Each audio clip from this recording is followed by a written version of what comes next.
Courbons la tête.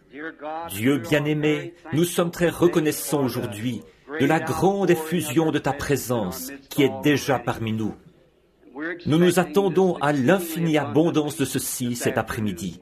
Nous te remercions pour ce chant merveilleux de cette brave chrétienne qui vient de chanter ce cantique, et pour ton esprit qui est descendu, ainsi que pour l'interprétation de cela. Seigneur, qu'il en soit ainsi, nous t'en prions. Et, ô Dieu, je te prie de bénir chacun de nous sans exception, et puissent nos cœurs être remplis de joie alors que nous verrons ceci se produire. Dieu bien-aimé, nous prions cet après-midi, s'il y en avait ici qui ne soient pas prêts à te rencontrer, que cette heure soit celle où ils prendront cette décision finale, et où ils entreront en toi par la nouvelle naissance. Accorde-le. Bénis-nous tous, Seigneur, nous qui sommes depuis longtemps sur le chemin. Nous te prions de nous enseigner des choses nouvelles, par ta parole, de nous de mieux comprendre par ton esprit, Seigneur.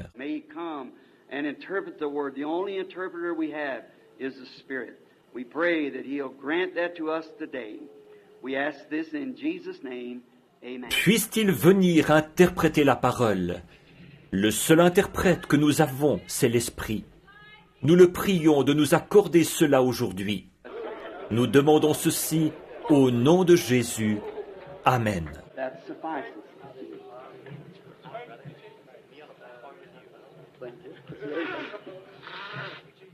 Cela nous suffit. Quel moment!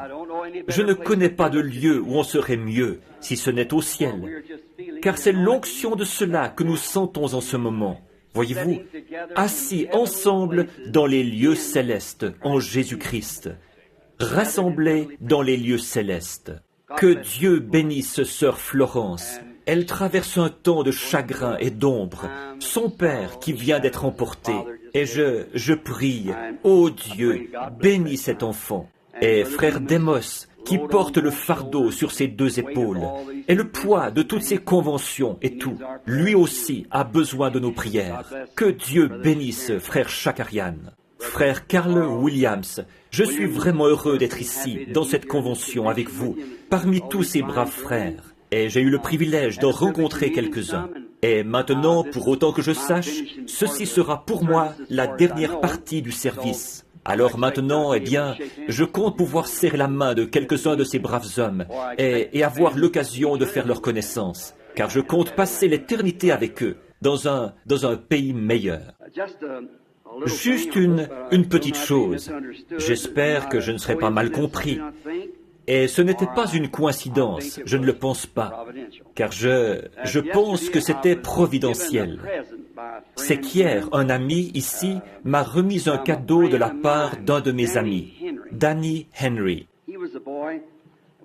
Celui-ci était le jeune homme, un jour à la convention des hommes d'affaires chrétiens en Californie. Je tenais une réunion. Je parlais très énergiquement contre la situation actuelle. Et j'espère que tout le monde comprend que ce n'est pas que j'ai quoi que ce soit de mauvais dans mon cœur. Ce n'est pas ça. Non. Vous comprenez sûrement que je ne le dis pas dans cette intention. Mais je dois simplement dire ce qui me vient à l'esprit de dire. Et alors, après ça, ce jeune homme, un frère baptiste, et je pense qu'il a un lien de parenté avec une vedette de cinéma. Il est venu passer son bras autour de mes épaules, dire « Que le Seigneur vous bénisse, frère Branham. Je voudrais seulement prononcer un mot de prière. » Et il s'est mis à parler en français. Et ce jeune homme ne connaît pas un seul mot de français. Et quelqu'un s'est levé, une femme assez corpulente, je crois qu'elle était de la Louisiane. Elle a dit « C'est du français. » Ensuite, il y avait là un homme qui a dit « C'est du français. » Et ils avaient écrit ce que c'était. J'ai la copie originale ici. Et puis, il s'est trouvé qu'un jeune homme qui était au fond s'est avancé. Il voulait voir leurs notes. Lui, il était interprète pour le français à l'ONU. C'est tout à fait du français. Et je voudrais lire cette note. C'est la note originale de l'un d'eux, celle de cet homme qui avait interprété. Je ne serais peut-être pas capable de mentionner son nom comme il faut. Le duc, Victor le duc. C'est un Français de race pure. Maintenant, voici le message.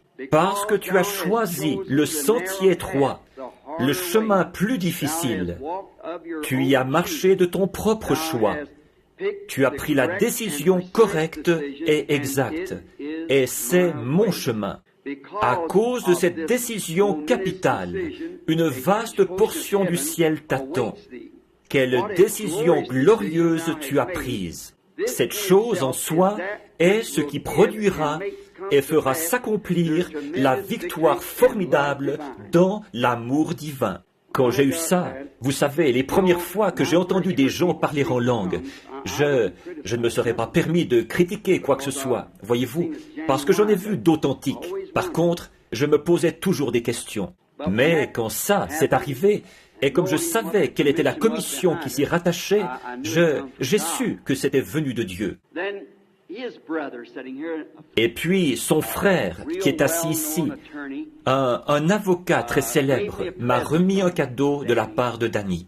Danny revient de la Terre Sainte. Il s'était allongé sur le sépulcre, ou plutôt dans le sépulcre, où Jésus avait été déposé après sa mort. Et à ce moment-là, il a dit qu'il s'est mis à penser à moi. Et l'Esprit du Seigneur est descendu sur lui. Il est monté au calvaire, là où la crucifixion avait eu lieu, et il a détaché un morceau du rocher. Il est revenu, et il m'en a fait une paire de boutons de manchette. Et je les aime vraiment beaucoup. Or, ceci, évidemment, Danny ne le sait pas. Mais ce matin, pendant que j'étais en prière, j'ai simplement baissé les yeux vers ces boutons de manchette. Et chacun d'eux, si vous remarquez, est taché de sang. Et aussi, il y a une ligne droite qui traverse chacun, d'un bout à l'autre. Et voici, dans le message qu'il avait donné de la part de Dieu, le chemin étroit est resserré, comme ça cadrait parfaitement bien. J'ai pensé que c'était peut-être en quelque sorte providentiel, et je remercie vraiment Danny. Dites-lui, frère, combien j'apprécie. Et une autre chose étrange, j'ai demandé à ma femme, le matin où j'ai mis une chemise qui s'attachait avec des boutons de manchette. Elle a dit, « J'ai oublié d'apporter tes boutons de manchette. » Donc, le Seigneur en avait pourvu pour moi. Oh, c'est une vie glorieuse, n'est-ce pas, frère? Simplement de marcher dans la simplicité de l'Évangile. Et pourtant, dans sa simplicité, c'est la plus grande chose que je connaisse. Je n'y connais encore rien. Et comme cela a été fait comme ça, simple, alors j'ai eu la possibilité d'y entrer, voyez-vous, aussi, par la grâce de Dieu. Maintenant, cet après-midi, je ne voudrais pas prendre beaucoup de temps, parce que je sais que ce soir, vous irez à l'église.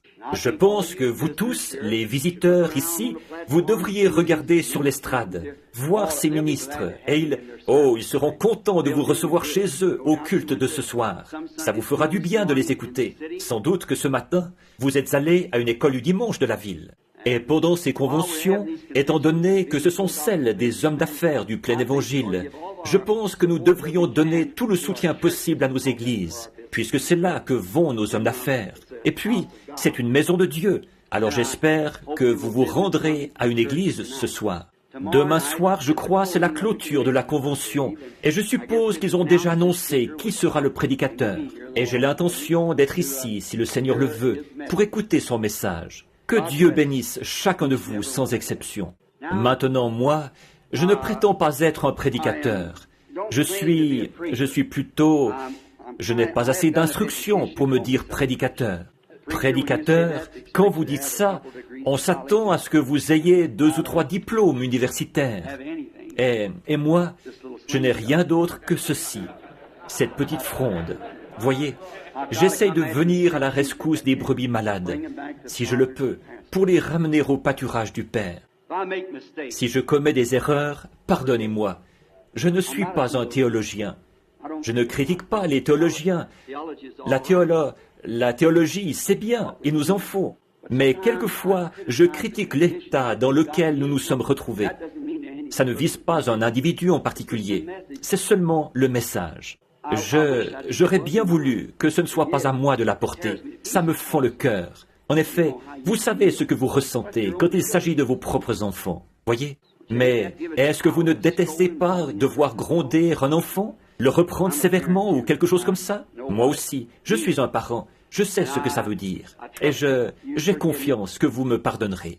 Et je voudrais que vous fassiez comme ceci. Alors que vous êtes assis cet après-midi, je vais vous demander un service. J'ai simplement noté quelques petits points ici. Comme je vous l'ai dit, je suis obligé de le faire, de mettre mes passages de l'Écriture par écrit. Autrefois, je pouvais citer la Bible presque par cœur, mais plus maintenant. J'ai vécu trop de durs combats. Je suis trop vieux pour ça. Mais j'ai confiance que vous allez m'écouter pendant un petit moment cet après-midi et vraiment ouvrir vos cœurs et essayer de comprendre le but que je poursuis. Alors je pense que ça ira mieux. En particulier, les pasteurs de cette ville et de différents endroits. J'ai confiance que vous allez écouter très attentivement. Alors, faites ça. Et en le faisant, faites comme moi. Quand je mange ma tarte préférée, la tarte aux cerises. L'une de mes viandes préférées, le poulet. Mais quand je mange un beau morceau de tarte aux cerises et que mes dents s'arrêtent sur un noyau, je ne laisse pas tomber la tarte. Je jette simplement le noyau et je continue à manger la tarte. Voyez? Quand mes dents s'arrêtent sur un os de poulet, je ne jette pas le poulet, je ne jette que l'os. Et alors, si à un moment donné, je disais quelque chose sur lequel vous ne seriez pas d'accord, ne jetez que cette partie-là. Mais regardez-y de près, là. Assurez-vous bien que c'est un os, voyez? Et puis, permettez-moi aussi de dire ceci. Si c'est un noyau, souvenez-vous, la semence, c'est elle qui produit la nouvelle vie. Donc, regardez-y de très près et que le Seigneur ajoute sa bénédiction. L'autre soir, frère Carl Williams a dit quelque chose au sujet de prier pour les malades en toute liberté, ce qui serait très bien. Je sais que ce serait bien. Mais seulement nous... Ici, nous ne sommes pas bien installés pour ça, pour former une ligne de prière. Et je ne sais pas si frère Oral ou si un des autres frères a déjà fait des lignes de prière dans les conventions ou pas. Je ne sais pas. J'ai essayé ça 2 ou 3 fois. Mais d'habitude, dans une foule comme celle-ci, il faut distribuer des cartes de prière, voyez-vous, pour faire ça. En effet, on ne peut pas. Ce lieu n'est pas un stade, c'est une maison de Dieu, voyez. Il a été consacré pour ça. Et nous, les gens se bousculent et se poussent. Si on a des cartes, on les aligne en ordre. Alors Billy m'a demandé, il a dit, « Veux-tu que j'aille distribuer des cartes? Les gens me demandent des cartes de prière. » J'ai dit, « Non, Billy, laissons simplement le Saint-Esprit faire ce qu'il veut. » Voyez? Alors, voyez-vous, laissons-le peut-être faire grandir la foi et que vous soyez simplement guéris là où vous êtes. Voyez? Mais, voyez, la guérison divine est secondaire dans l'Évangile et on ne peut jamais accorder une importance primordiale à quelque chose qui est secondaire. Tout le monde sait ça. Mais c'est un appât qui sert à amener les gens à croire à la présence surnaturelle ou que le surnaturel est présent. Et alors, par ça, s'ils peuvent reconnaître sa présence, alors ils sont guéris. Voyez-vous, par la foi, en y croyant. Maintenant, je veux lire un passage dans la parole de Dieu, dans le Nouveau Testament. Et alors, je veux tirer un texte de ce Nouveau Testament et de ce passage de l'Écriture et parler cet après-midi sur un sujet pendant un petit moment seulement. Je ne voudrais pas vous retenir trop longtemps à cause des services de ce soir, mais souvenez-vous, j'espère que je me suis bien fait comprendre. Accordez-y simplement votre attention pendant un instant, si vous le voulez bien. Maintenant, avant de le faire, courbons encore la tête. Vous savez, nous pourrions trop chanter, nous pourrions trop crier au point de nous enrouer, et nous pourrions chanter au moment où il ne faut pas, ou crier au moment où il ne faut pas. Mais voici une chose que nous pouvons faire qui n'est jamais déplacée, c'est quand nous prions. Je veux que les hommes prient en tout lieu en élevant des mains pures, sans douter. Père, le plus grand privilège qu'un mortel ait jamais eu, c'est de fermer les yeux, d'ouvrir son cœur et de te parler. Et nous savons que tu écoutes, pourvu que nous puissions croire que tu écoutes. En effet, Jésus a dit, « Si vous demandez quoi que ce soit au Père en mon nom, ce sera accordé. » C'était à condition que nous n'en doutions pas. Alors, Père, aide-nous à croire cet après-midi que nos demandes seront accordées et qu'il n'y ait pas la moindre ombre de doute nulle part, mais que se réalisent ces choses que nous demandons. C'est-à-dire ceci, ô Dieu, que ton grand nom soit honoré aujourd'hui, en faisant entrer dans ton royaume chaque âme perdue et errante qui écoute le son de notre voix, ou à qui parviendra cette bande dans les contrées païennes, là où elles vont, partout dans le monde. Je prie, Père Céleste, qu'il n'y ait pas une seule personne faible parmi nous aujourd'hui. À la fin du service, puisse l'Éternel Dieu sauver chaque âme perdue, guérir chaque corps malade et remplir de joie le cœur de ses enfants. Voici pourquoi nous avons la foi, Seigneur, pour demander au nom de Jésus à Dieu notre Père, c'est parce qu'il a promis qu'il écouterait. Et ceci, c'est pour sa gloire. Amen.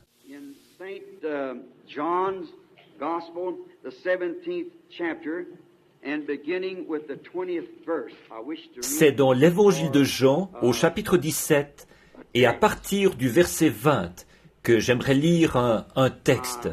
Je pense que c'est bien ça. Ce n'est pas pour eux seulement que je prie, mais encore pour ceux qui croiront en moi par leur parole, afin que... Je crois que je n'ai pas le bon endroit. Bon, excusez-moi un petit instant. Je cherche la prière de Jésus là où plutôt, non pas la prière de Jésus, mais là où il se peut que j'ai fait une faute, que j'ai noté ça, ici dans mon texte. Il s'agit du passage où Jésus a prié ou du passage où il disait que, comme une femme qui éprouve les douleurs de l'enfantement, de la naissance de son enfant, l'accouchement. Est-ce que c'est dans Luc ou dans Jean? Jack, c'est dans lequel? Jean, chapitre 16? Je pensais bien que c'était ça, mais ça n'y ressemblait pas beaucoup. Jean, chapitre 16. Le verset 21. Bien sûr, au verset 21, bien sûr, nous y voilà. Jean 16, 21.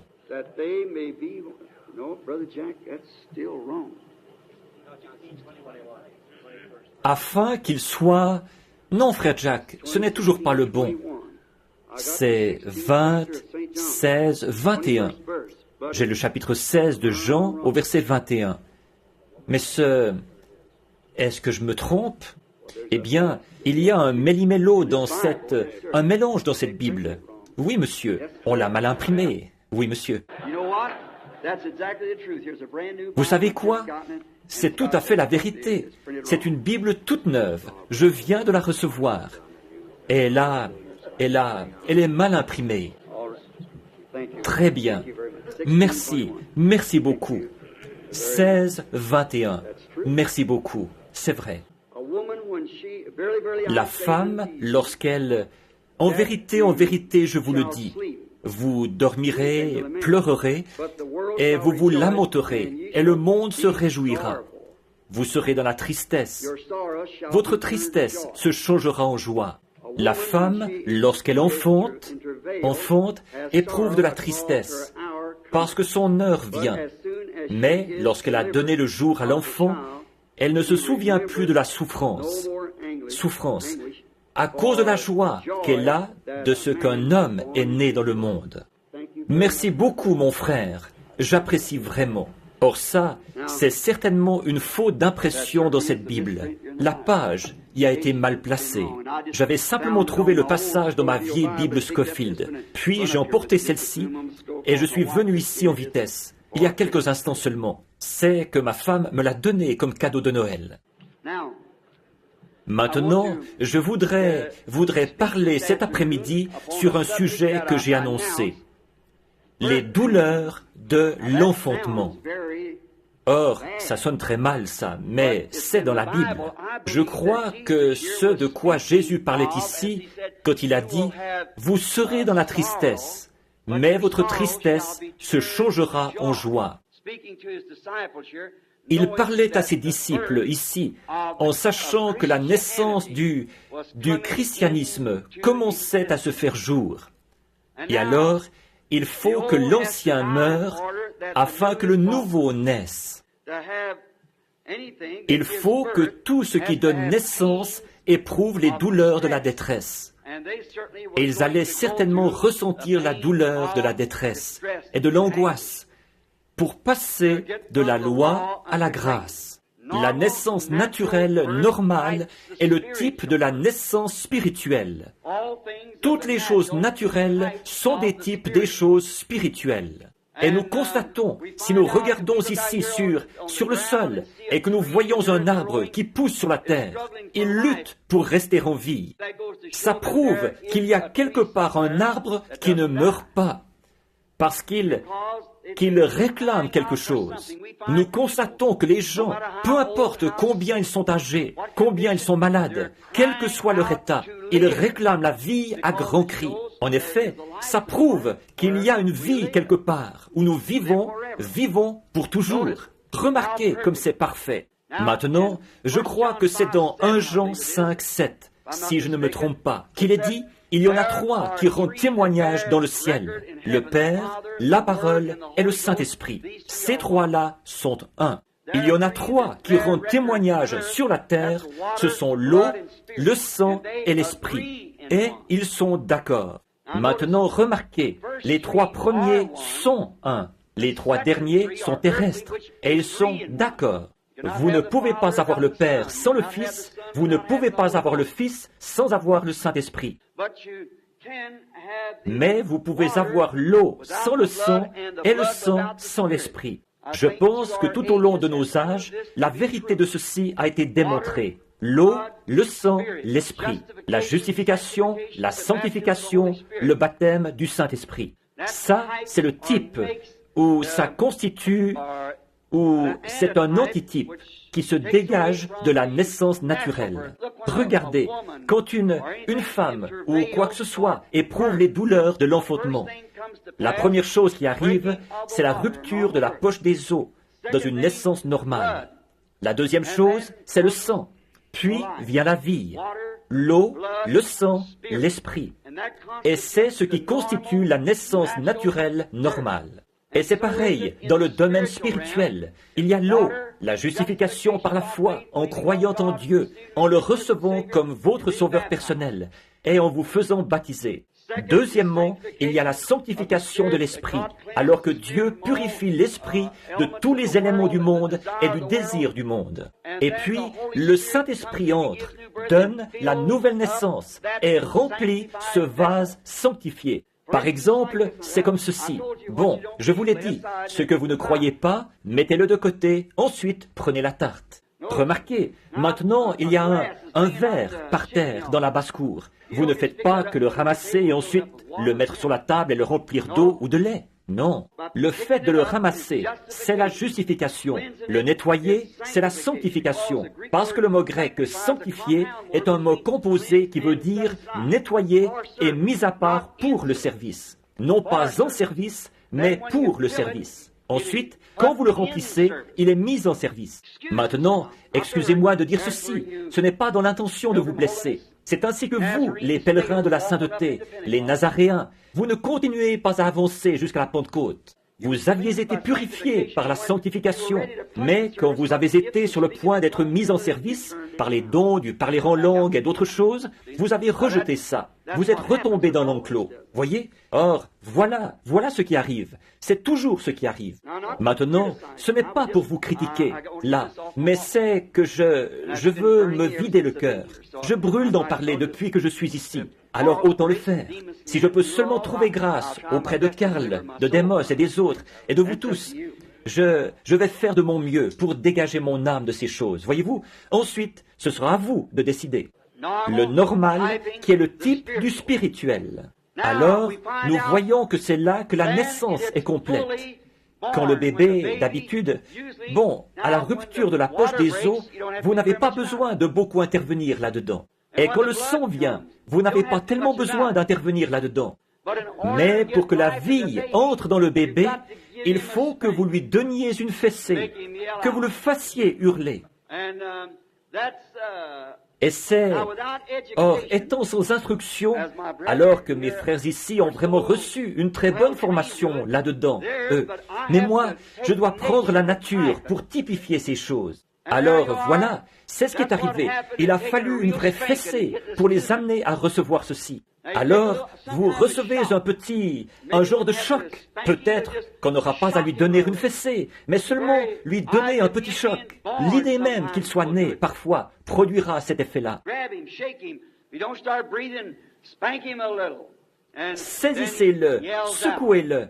S'il ne se met pas à respirer, donnez-lui une petite fessée. Et alors il va hurler en langues inconnues, à lui-même, je suppose. Mais en tout cas, il fait un bruit. Et je pense que si un bébé naît mort-né, tout simplement, qu'il n'y a aucun bruit, aucune émotion, ce bébé-là est mort. C'est là le problème de l'Église aujourd'hui, du système. Nous avons trop d'enfants mort-nés, c'est vrai. Ils ont besoin d'une fessée de l'Évangile, voyez-vous. Et alors, pour les réveiller, pour les ramener à la raison, afin que Dieu souffle en eux le souffle de vie. Et maintenant, nous constatons que c'est tellement vrai, ça. C'est de la théologie sans raffinement, mais c'est la vérité quand même. Alors, remarquez, dans la naissance d'une semence, l'ancienne semence doit mourir avant que la nouvelle puisse naître. Ainsi donc, la mort, c'est toujours quelque chose de difficile. Alors, c'est douloureux, c'est pénible. C'est pareil pour la naissance, parce que vous mettez au monde une vie, et c'est douloureux. Jésus a dit que sa parole était une semence, qu'un semeur était sorti pour semer. Or ça, nous le savons tous. Et je veux enseigner ceci comme une leçon de l'école du dimanche, parce que c'est dimanche. Remarquez, alors, cette parole, qui est une semence, mais souvenez-vous, la semence ne produit une nouvelle vie que quand elle meurt. Et c'est pour ça qu'il était si difficile pour les pharisiens de comprendre notre Seigneur Jésus-Christ. C'est parce qu'ils étaient sous la loi. Et la loi, c'était la parole de Dieu sous forme de semence. Mais quand la parole a été faite chair, et qu'elle est devenue, non pas la loi, mais la grâce. Or, la grâce et la loi ne peuvent pas exister en même temps. C'est que la grâce est tellement supérieure à la loi que la loi n'entre même pas en ligne de compte. Et donc, c'est tellement difficile pour les pharisiens de mourir à leur loi, pour que la grâce puisse naître. Mais elle doit disparaître. Les deux lois ne peuvent pas exister en même temps. Il ne peut pas y avoir une loi qui dit que vous pouvez traverser au sémaphore, l'autre qui dit que vous pouvez traverser, une qui dit que vous pouvez, l'autre qui dit que vous ne pouvez pas. Il faut qu'il y ait une seule loi à la fois. Peut-être qu'à un moment donné, vous auriez pu traverser. Attention, traverser. Mais cette fois, c'est rouge. Stop. Voyez? Donc, deux lois ne peuvent pas exister en même temps. Or, nous remarquons que toujours, maintenant, la pensée que je veux vous transmettre, c'est qu'il faut la douleur, la détresse, le malaise. Regardez comment ces pharisiens sont morts à la loi. C'est par la douleur, la détresse, le malaise. Mais il faut qu'il en soit ainsi. Or, nous voyons que la pluie qui fait produire du fruit sur la terre, elle naît, comme dit le poète, dans les champs du tonnerre, dans des cieux effilochés et déchiquetés. Par contre, si nous n'avions pas le tonnerre et les cieux effilochés et déchiquetés, cette petite goutte de pluie distillée qui a été élevée des mers et séparée du sel par distillation, elle ne naîtrait pas. Il faut ces éclairs, ces coups de tonnerre, quelque chose qui est effiloché, raboteux, qui fait peur, pour produire les doux pétales des gouttes d'eau. Il faut la douleur pour produire la naissance. Il faut la mort. Et c'est au moment où les nuages meurent que la pluie naît, parce que la pluie est une partie du nuage. L'un doit prendre fin pour que l'autre puisse exister.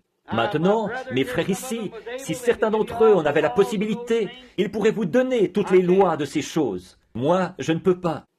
Maintenant, allons voir une autre chose, juste comme petite preuve. Je pense que l'une des plus belles fleurs, chacun a son avis là-dessus. Mais moi, je trouve que la plus belle fleur que j'ai jamais vue, pratiquement, c'est là-bas dans l'Est, notre lys d'étang. Combien ont déjà vu un lys d'étang? Oh, à mon avis, il n'y a vraiment rien qui soit comparable. Mais avez-vous remarqué ce qu'il a fallu à ce lys d'étang?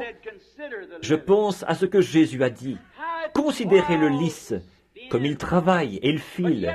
Cependant, je vous dis que Salomon, dans toute sa gloire, n'a pas été vêtu comme l'un d'eux. En effet, la gloire de Salomon et ses vêtements, tout ça, c'était artificiel. Mais le lys, dans sa beauté, c'est la vie qui fait sa beauté, et non pas un phare artificiel, une peinture artificielle. C'est comme nos femmes. Je ne pense pas que vous soyez obligés d'avoir tout ce vert, vous savez, et de grands cils, vous savez, qui dépassent comme ça. Et toute cette manucure ou non pas, je confonds ces histoires-là, mais tout ça sur votre visage pour vous embellir. La beauté se reflète dans les œuvres. Si vous ajoutez un peu d'Actes 2:4, que vous mélangez tout ça ensemble avec un peu de Jean 3:16, ça dépassera tout ce que Max Factor a jamais essayé de faire. Voyez, votre mari vous aimera davantage, tout le monde aussi, et Dieu aussi, j'en suis sûr. Le lys, il a dit, considérez comment il croit, il travaille, il faut qu'il arrive à monter. Ce petit lys d'étang, regardez par où il est passé, la saleté, la boue, la vase, les eaux bourbeuses, les eaux sales. Il s'est frayé un chemin à travers tout ça, ce petit germe de vie qui trime depuis le fond de l'étang, où se trouvent les grenouilles et tout ça, et puis il s'élève à travers tout ça. Mais quand il arrive en présence du soleil, il naît. Tout à coup, la petite semence s'ouvre, elle prend vie. Elle ne peut pas le faire avant d'avoir suivi tout ce processus. Il lui faut passer par là. C'est ce qui fait d'elle ce qu'elle est. C'est parce que c'est le soleil lui-même qui l'attire. Et quand elle arrive complètement au-dessus de toutes les eaux sales, de la boue et tout, alors elle est tellement heureuse. Elle partage généreusement sa vie. Et c'est une vie magnifique, une fois qu'elle est arrivée en présence de ce qui l'attire. Je trouve que c'est là un très beau type de la vie chrétienne, alors que quelque chose vous attire hors du monde, jusqu'à ce qu'un jour vous entriez par une naissance dans la présence même de cela, par le Saint-Esprit. Comme c'est beau! Si vous essayez de l'aider, vous allez le tuer. C'est comme un poussin. Quand il est en train de naître, vous savez, si vous avez déjà observé un de ces petits-là, juste au-dessus de son petit bec, ou n'importe quel oiseau qui éclot à la naissance, il a cette vieille coquille d'œuf. Elle arrive à maturité. Les vieilles parties de l'intérieur de l'œuf doivent se décomposer. Et il faut qu'il se serve de son petit bec pour gratter avec un mouvement de va-et-vient jusqu'à ce qu'il casse la coquille. Nous appelons ça se frayer un passage à coups de bec, au Kentucky, là d'où je viens. Se frayer un passage à coups de bec. Ils n'ont jamais trouvé un meilleur moyen. Voyez, pourquoi? C'est la voie pourvue par Dieu. Si vous essayez de l'aider, vous le tuerez. Si vous lui enlevez sa coquille, il mourra. Voyez, il faut qu'il travaille dur, qu'il se démène, qu'il se dégage pour sortir. Voilà comment un chrétien doit faire. Quelqu'un qui vous serre la main tout simplement, qui vous fait entrer, ce n'est pas ça.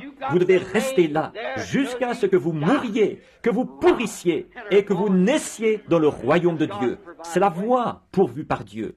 Vous n'y entrez pas par un registre, ni par une poignée de main ou une adhésion, en vous faisant gonfler ou dégonfler. Vous devez simplement sortir de la vieille coquille, c'est tout. Remarquez, ils n'ont jamais trouvé un meilleur moyen. Ils n'ont pas trouvé un meilleur moyen pour un bébé d'obtenir ce qu'il désire que la voie pourvue par Dieu pour ça.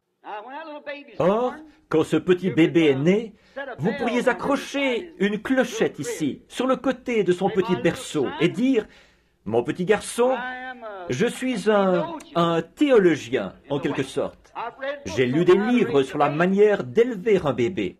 Et je vais te dire, tu es un enfant moderne, tu es né dans une maison moderne, d'un parent moderne. Quand tu as faim, ou que tu as besoin de maman ou de moi, tu n'as qu'à sonner cette clochette. Ça ne marchera jamais. Le seul moyen pour lui d'obtenir ce qu'il désire, c'est de crier pour l'obtenir. C'est la voie pourvue par Dieu. Et c'est par ce moyen-là que nous obtenons ce que nous désirons. C'est en criant pour l'obtenir. Poussez des cris. N'ayez pas honte. Dites « J'ai faim de Dieu ». Que les diacres, les pasteurs ou n'importe qui d'autre soit là. Peu importe, hurlez quand même. Les Jones sont assis là. Qu'est-ce que ça peut bien changer, ça? Poussez des cris. C'est le seul moyen de l'obtenir, jusqu'à ce que vous receviez de l'aide. C'est ce qu'il enseignait quand il était ici-bas, vous savez, au sujet du juge inique. Une petite goutte de rosée. Je n'en connais pas la formule. Peut-être qu'il y aurait ici un savant. Je vais juste le dire selon ce que je pense.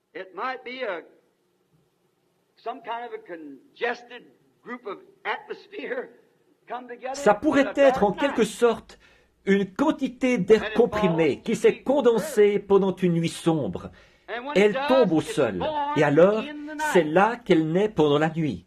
Mais au matin, elle se trouve là, elle a froid, elle frissonne, sur un petit brin d'herbe ou accrochée sur votre corde à linge.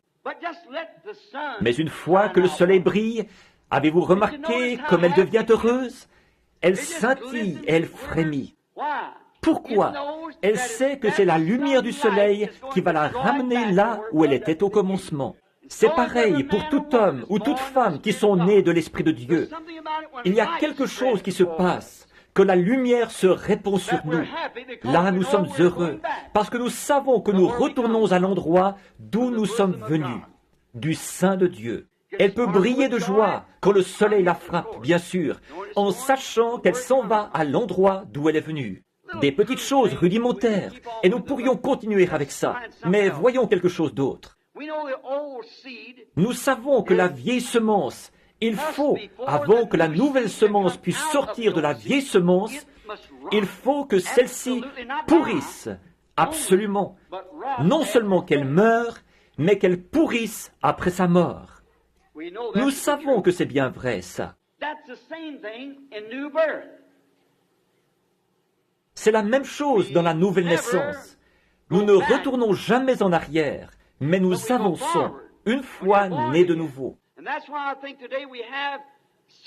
Et c'est pour ça, je pense, qu'aujourd'hui, nous avons beaucoup, ou plutôt, nous n'avons pas beaucoup de nouvelles naissances authentiques. C'est parce que la semence, peut-être qu'elle va sympathiser avec la parole ou avec la personne, mais ils ne veulent pas pourrir à l'ancien système où ils étaient. Ils ne veulent pas sortir de là. Ils veulent rester dans l'ancien système, tout en prétendant avoir reçu la nouvelle naissance ou le message de l'âge. Nous avons vu ça avec l'âge de Luther, de Wesley, des pentecôtistes et avec tous les autres âges. Ils cherchent encore à s'accrocher à l'ancien système, tout en prétendant avoir reçu ceci. Mais il faut que l'âge de l'ancien système meure, pourrisse, afin de produire le nouveau. Ils continuent de vouloir s'y cramponner. Remarquez, ils savent que l'ancien système est mort, mais ils ne veulent tout simplement pas pourrir à ça. Or, c'est quand il y a pourriture que la chose est vraiment éliminée. Quand ils ont la prétention d'être nés de nouveau, mais une prétention, ce n'est qu'un signe qu'ils ont été engendrés. Pourri, c'est ça qui produit la nouvelle naissance. Nous devons pourrir à ça, exactement comme ça a été le cas dans tous les âges, au long de l'âge de Wesley et de tous les autres. Mais ce qu'il y a, c'est qu'après que la nouvelle naissance a vu le jour, Wesley ou Luther est venu avec une seule parole, le juste vivra par la foi. Eh bien, il ne pouvait plus se cramponner à l'ancien système. Il a fallu qu'il sorte de là. Ensuite, quand à cause des calvinistes, l'Église anglicane s'est retrouvée sous l'effet de la doctrine calviniste, dans un état tel que Dieu a alors suscité une doctrine arminienne dans la personne de John Wesley. Il a fallu que l'ancien système meure afin que le nouveau arrive.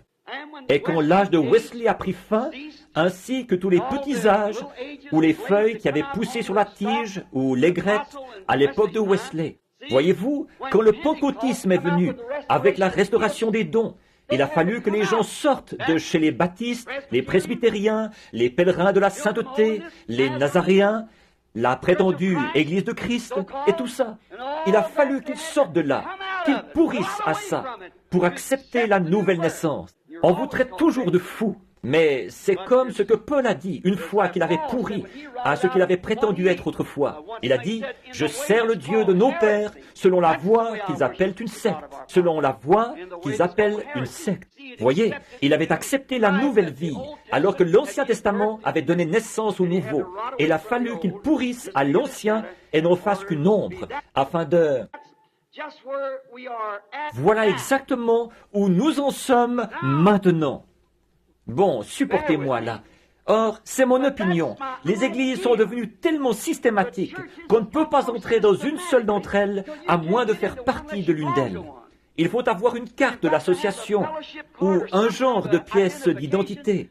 Et à cause de cette croyance, la seule porte qui m'est ouverte pratiquement, ce sont les hommes d'affaires. Tant qu'ils ne sont pas une organisation, je peux entrer chez eux, et parvenir à porter aux gens le message que j'ai à cœur. Mais elles sont devenues tellement systématiques. Et je vous aime, vous les pentecôtistes. De toute façon, la Pentecôte, ce n'est pas une organisation. Ça, c'est simplement le nom que vous vous donnez. La Pentecôte, c'est une expérience et non une dénomination. Mais voyez-vous, ce qu'il y a, c'est que c'est vraiment difficile pour beaucoup d'hommes. Alors qu'ils regardent ça, qu'ils y croient, et qu'ils voient que c'est tout à fait identifié par Dieu dans la parole. Malgré tout ça, c'est vraiment difficile de pourrir à cette chose dans laquelle vous avez trempé. Je ferai quoi? Où est-ce que je prendrai mon pain? Quoi? C'est Dieu qui est votre pain. C'est à Dieu que vous devez vous accrocher. Cherchez premièrement le royaume de Dieu et sa justice. Je ne vais pas plus loin. Vous savez de quoi je parle. Il nous est dit par les prophètes de Dieu que nous devons avoir une nouvelle terre, un nouveau ciel et une nouvelle terre. Si vous voulez avoir un passage de l'Écriture pour ça, c'est Apocalypse 21. Je pourrais vous le citer, je l'ai ici. Jean a dit, « Je vis un nouveau ciel et une nouvelle terre, car le premier ciel et la première terre avaient disparu. Ils n'étaient plus là. » Or, si nous devons avoir une nouvelle terre, l'ancienne terre et la nouvelle terre ne pourront pas exister en même temps. Ou le nouveau monde et l'ancien monde ne pourront pas exister en même temps. Il ne peut pas y avoir deux ordres du monde ensemble en même temps. Maintenant, pour qu'il y ait la nouvelle terre, il faut que l'ancienne meure. Or, s'il faut que l'ancienne meure, elle est donc maintenant dans les douleurs pour donner naissance à une nouvelle terre. Alors, si un médecin allait examiner une patiente qui était en travail, là, l'une des choses que ce médecin ferait, d'ailleurs, je parle en présence de 2 ou 3 bons médecins ici que je connais, des médecins chrétiens, et je vous demanderai ceci. L'une des premières choses que ce médecin fait, après avoir suivi la patiente, c'est de calculer le temps des douleurs de l'enfantement. Il calcule le temps des douleurs, l'intervalle entre elles et l'évolution de l'intensité de chacune. Chacune est plus difficile à supporter que l'autre. La suivante, c'est encore plus difficile. Elle se rapproche. C'est son moyen de diagnostiquer le cas par les douleurs de l'enfantement. Eh bien, si ce monde doit céder la place à la naissance d'un nouveau monde, examinons donc quelques-unes des douleurs de l'enfantement que nous avons sur la terre. Et alors, nous verrons à peu près à quel jour et à quel point environ elle en est dans son travail. La Première Guerre mondiale a manifesté de grandes douleurs de l'enfantement. Elle a manifesté l'une de ses premières douleurs de l'enfantement, alors que le travail était commencé. Puisque c'était le moment pour elle, on a produit les bombes, et on a eu des mitrailleuses et des gaz toxiques. Et vous vous en souvenez, peut-être que beaucoup d'entre vous ne s'en souviennent pas. Je n'étais qu'un petit garçon d'environ 8 ans. Mais je me souviens qu'il parlait du gaz moutarde, du gaz de chlore, et ainsi de suite. Semble-t-il qu'en lançant ça, alors, qu'il disait, ça brûlerait toute la terre, ça tuerait tout le monde. Eh bien, il se pourrait qu'il y ait un éclatement de ça. Alors les vents le pousseraient d'un bout à l'autre de la terre. Tout le monde avait terriblement peur de cette grande arme qu'était le gaz toxique. La terre a éprouvé, a eu ses premières douleurs de l'enfantement. Et là, nous voyons que nous avons eu une seconde guerre, la seconde guerre mondiale. Et les douleurs qu'elle a eues ont été beaucoup plus intenses. Elles sont de plus en plus aiguës, les douleurs de l'enfantement de la terre. Elle a presque été obligée de céder la place pendant la période de la bombe atomique, parce que celle-ci allait détruire une ville entière. Ces douleurs-là étaient beaucoup plus intenses que celles de la Première Guerre mondiale, du point de vue de la destruction de la terre. Maintenant, elle sait que l'heure de son accouchement est proche. C'est pour ça qu'elle est si nerveuse, agitée comme elle l'est. C'est parce qu'il y a une bombe à hydrogène et des missiles aériens qui pourraient détruire le monde entier. Une nation a peur de l'autre nation, si petite soit-elle. Ils ont ces missiles qui, déclarent-ils, vont simplement, l'un d'eux, et ils peuvent les diriger par les étoiles et les lancer où ils veulent, n'importe où dans le monde. La Russie, c'est ce que j'ai entendu aux nouvelles l'autre jour. Elle déclare qu'elle peut détruire cette nation et empêcher les atomes ou ces choses-là de dévaster sa nation à elle. Nous ne savons pas quoi faire à ce sujet. Tous font des déclarations de ce genre. Et c'est bien vrai. La science des gens a pénétré dans le grand laboratoire de Dieu, si bien qu'ils vont se détruire eux-mêmes. Dieu laisse, il laisse toujours la sagesse se détruire elle-même. Dieu ne détruit rien. L'homme se détruit lui-même par la sagesse, comme il l'a fait au commencement, en prenant la sagesse de Satan au lieu de la parole de Dieu. Maintenant, elle sait qu'il faut qu'elle cède la place. Elle ne peut pas tenir le coup. Je crois que la Russie détruirait cette nation-ci aujourd'hui si elle pensait qu'elle pouvait la détruire, mais tout en se préservant. N'importe laquelle de ces petites nations pourrait le faire. Seulement, elles ont peur, parce qu'elles savent que ce monde ne peut pas rester sur son orbite dans de telles conditions. Alors, le monde sait que les douleurs de son enfantement sont tellement intenses qu'elle ne peut pas faire autrement que de céder la place. Il va y avoir une nouvelle naissance, un nouveau-né bientôt. J'en suis reconnaissant. J'en ai assez de celui-ci. N'importe qui sait qu'ici, c'est le lieu de la mort et du chagrin et de toutes sortes de discordes et tout. Je suis content qu'elles doivent céder la place. Je suis content que ce temps-là soit proche. Comme Jean l'a dit autrefois, oui, viens Seigneur Jésus. Or, il faut qu'elles pourrissent, évidemment, comme je l'ai dit, afin de produire la nouvelle naissance. Regardez ce qu'elle est devenue dans sa pourriture. Remarquez, mes frères, elle est complètement pourrie. Sa politique et ses systèmes sont pourris au possible. Il n'y a pas un seul os en elle qui soit sain dans ces systèmes du monde. Sa politique religieuse, et quoi encore? L'un dit, je suis démocrate, je suis républicain, je suis méthodiste, je suis baptiste. Eh bien, tout est pourri jusqu'à la moelle. Quelque chose devra céder la place. Elle ne peut pas tenir le coup, même si vous mettiez un George Washington ou un Abraham Lincoln dans chaque comté ici aux États-Unis. Elle ne pourrait quand même pas revenir. Elle est hors de portée de la rédemption. Il n'y a qu'une seule chose qui peut l'aider, c'est la venue du Créateur. Amen. Elle sait qu'il faut qu'elle cède la place. Elle souffre et elle est dans la détresse. On ne sait pas quoi faire. L'un regarde par ici et l'autre par là et tout. L'un a peur de l'autre. L'un cherche à faire quelque chose pour détruire celui-ci. Celui-ci cherche à contredire celui-là, à détruire l'autre. Au point que maintenant, ça s'est retrouvé entre les mains des pécheurs qui pourraient détruire le monde entier en 5 minutes. Voyez? Donc, elle sait qu'elle ne peut pas tenir le coup. Les gens savent qu'elle ne peut pas tenir le coup. Et le monde sait que ça va arriver. En effet, Dieu l'a dit. Les cieux et la terre tout entiers seront en feu. Ce sera le renouvellement de tout pour qu'un nouveau monde puisse naître. Dieu l'a prophétisé. Elle est pourrie dans tous ses systèmes. Et elle ne peut pas faire autrement que ça, que de tomber en pourriture. C'est pourquoi elle est, comme je l'ai dit, si nerveuse, rouge jusqu'aux oreilles et agitée. Il y a des tremblements de terre partout, partout le long de la côte, et des raz-de-marée en Alaska, et des secousses partout le long de la côte, des tremblements de terre et tout. Et des gens m'écrivent, est-ce que nous devons partir d'ici? Est-ce que nous devons partir d'ici? Voyez, ils ne savent pas quoi faire. Il n'y a aucun refuge, si ce n'est un seul, Christ, le Fils du Dieu vivant. Et le refuge, ce n'est qu'une chose, c'est lui. Tous ceux qui sont à l'extérieur de là périront, aussi sûr que Dieu l'a dit. Maintenant, consultons le livre du médecin, si elle est dans un état pareil, pour voir si ceci est censé se produire au moment où la nouvelle terre doit naître. Matthieu 24, dans le livre du médecin, c'est-à-dire la Bible, et voyons ce qui a été prophétisé, quels devaient être ces symptômes. Or, si un médecin connaît les symptômes de la naissance d'un enfant, à l'approche du moment où l'enfant doit arriver, il prépare tout, parce qu'il sait que c'est le moment où l'enfant doit naître. En effet, tous les symptômes l'indiquent. Elle a perdu les os, le sang, et maintenant, c'est le moment. L'enfant descend, alors c'est le moment où l'enfant doit naître. Donc, il prépare tout en conséquence. Or, Jésus nous a dit exactement ce qui arriverait en ce temps-ci. Il nous a dit dans Matthieu 24 que l'Église, la vraie Église, et l'autre Église serait, l'Église naturelle et l'Église spirituelle, seraient tellement proches, des imitateurs au point de séduire, s'il était possible, même les élus.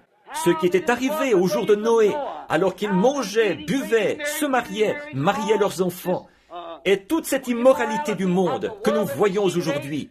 La Bible, le livre du médecin a dit que ça se produirait. Alors, quand nous voyons ceci se produire, nous savons que la naissance est proche. Ça ne peut pas faire autrement que d'arriver. Oui, monsieur.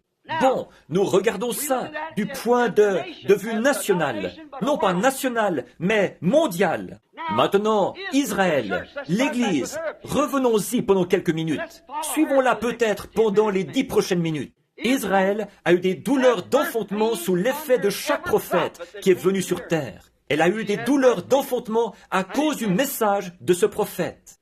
En effet, quelles en étaient les conséquences?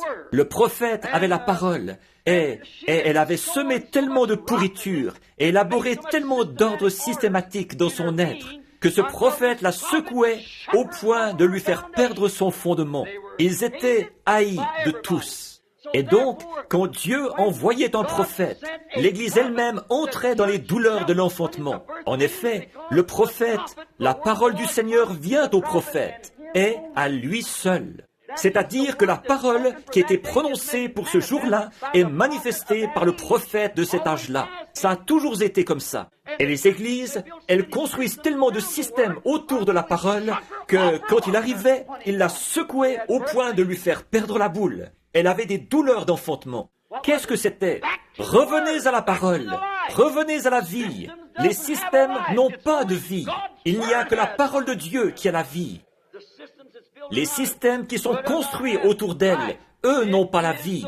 C'est la parole qui donne la vie. Son message secouait le reste d'Israël et le ramenait à la parole. Un petit groupe sortira et croira. Parfois, peut-être, à l'époque de Noé, seulement à peu près 8 personnes. Mais quoi qu'il en soit, Dieu a secoué le reste d'Israël et il a détruit les autres qui devaient disparaître sous la secousse. C'est ce qui s'est produit tout au long des âges, jusqu'à ce que finalement l'Église leur ait enfanté un enfant mâle. Et cet enfant mâle, c'était la parole elle-même faite chair. Au commencement était la parole, et la parole était avec Dieu, et la parole était Dieu, et la parole a été faite chair, et elle a habité parmi nous. Il a vaincu tous les démons, toutes les puissances de la terre qui l'ont attaqué uniquement par la parole du Père. À toutes les tentations que Satan lui a présentées, il a réprimé Satan, non pas par ses propres puissances à lui, mais par la parole de Dieu. Il est écrit, il est écrit, il est écrit, car il était la parole. Quand Satan s'est attaqué à Ève, elle n'était pas la parole. Donc, échec. Quand il s'est attaqué à Moïse, même chose. Mais quand il a tapé sur le Fils de Dieu, lui, c'était 10 000 volts. L'autre y a laissé des plumes quand il a réagi en disant, il est écrit, l'homme ne vivra pas de pain seulement, mais de toute parole qui sort de la bouche de Dieu.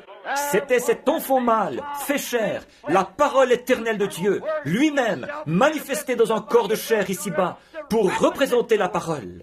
C'est pour ça qu'il savait ce qu'il y avait dans leur cœur. C'est pour ça qu'il a pu dire à Philippe où il était, qui il était, qu'il a pu dire à Simon-Pierre qui il était, qu'il l'a dit à la femme au puits. Pourquoi? Il était la parole. C'est vrai. La Bible dit dans Hébreux chapitre 4, la parole de Dieu est plus tranchante, plus efficace qu'une épée à 2 tranchants, pénétrante jusqu'à partager la moelle des os, et elle discerne les pensées et les intentions du cœur. Mais ces sacrificateurs pharisiens aveuglés ne pouvaient pas voir que c'était là la parole manifestée, parce qu'ils étaient complètement absorbés dans un sacerdoce et dans un système, et l'ancien système devait céder la place. C'était la parole, mais ce qui avait été promis s'était accompli. Donc, si c'est accompli, il faut que ça tombe en pourriture. C'est l'enveloppe. La semence a poursuivi son chemin. Moïse n'aurait pas pu apporter le message de Noé. Jésus non plus n'aurait pas pu apporter le message de Noé, parce que c'était un autre âge. L'ancienne semence était bonne, mais elle avait eu son utilité et elle était morte. Elle n'était plus. La transformation de passer de l'ancienne à la nouvelle, dans laquelle se trouvait la vie. C'est ça qui inquiétait les gens. C'est ce qui les inquiète encore aujourd'hui. Nous ne construisons pas un mur, comme par exemple de commencer avec le message de Luther, de suivre une ligne droite tout le temps, ou le message pentecôtiste. C'est vrai, nous tournons des coins, nous construisons un édifice. C'est la parole de Dieu qui en est le plan. N'importe qui peut aller en ligne droite, mais il faut un maçon pour tourner le coin. Il faut la puissance de Dieu pour faire ça. Il faut qu'un oint vienne du ciel, soit envoyé ici-bas pour le faire. Ça a été le cas dans chaque âge. Et dans l'âge des prophètes, la parole du Seigneur vient à travers ces prophètes. Et c'est eux qui tournent les coins, qui opéraient ces changements. Mais les bâtisseurs, eux, voulaient construire un mur. Ce n'est pas un mur du tout. C'est un édifice de Dieu. Or, nous estimons et nous savons que ceci est la vérité, que les systèmes ont pourri dans chaque âge. Et chacun de leurs systèmes a dû pourrir et s'éteindre, jusqu'au moment où elle a enfanté cette Église-là. Du gâchis de cette pourriture est sortie la parole elle-même. La parole du Seigneur est venue aux prophètes. Elle n'est jamais venue aux sacrificateurs. Elle est venue aux prophètes. Et remarquez, en faisant ainsi, finalement, cette parole tout entière est née, ici, dans une chair humaine. La plénitude de la divinité habitait corporellement en lui. Il était la parole. Les prophètes sont une partie de la parole pour leur âge. Nous, aujourd'hui, nous sommes une partie de la parole. Nous qui suivons la parole. Mais lui était toute la plénitude de la parole. Il était la parole. Il a dit, quand ils l'accusaient de se faire lui-même égal à Dieu, parce qu'il était le Fils de Dieu, ils lui ont dit, « Eh bien, tu te fais toi-même Dieu. » Il a dit, « N'est-il pas écrit dans vos lois que vous appelez Dieu ceux à qui la parole de Dieu est venue, les prophètes? » Et c'est bien ce qu'ils étaient. Alors, comment pouvez-vous me condamner quand je dis que je suis le Fils de Dieu?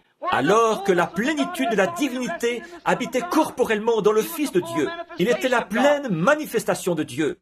C'est ça qui, finalement, les douleurs de l'enfantement sous l'effet de ces prophètes qui, eh bien, comme ils étaient la parole, ils annonçaient cette plénitude d'eux-mêmes, la plénitude de la parole. Et puis, finalement, les systèmes se sont éteints jusqu'au moment où la parole a été faite chair et elle a habité parmi nous. Observez comme ça a été représenté en Jacob. Observez comme ça a été représenté en Joseph. Exactement. Aimé de ses frères, de son père, haï de son frère, sans cause. Il était spirituel. Il pouvait prédire des choses et interpréter des songes. Il ne pouvait pas s'empêcher d'être comme ça. C'est ce qu'il était dès sa naissance, tout simplement. Il avait été prédestiné à être comme ça.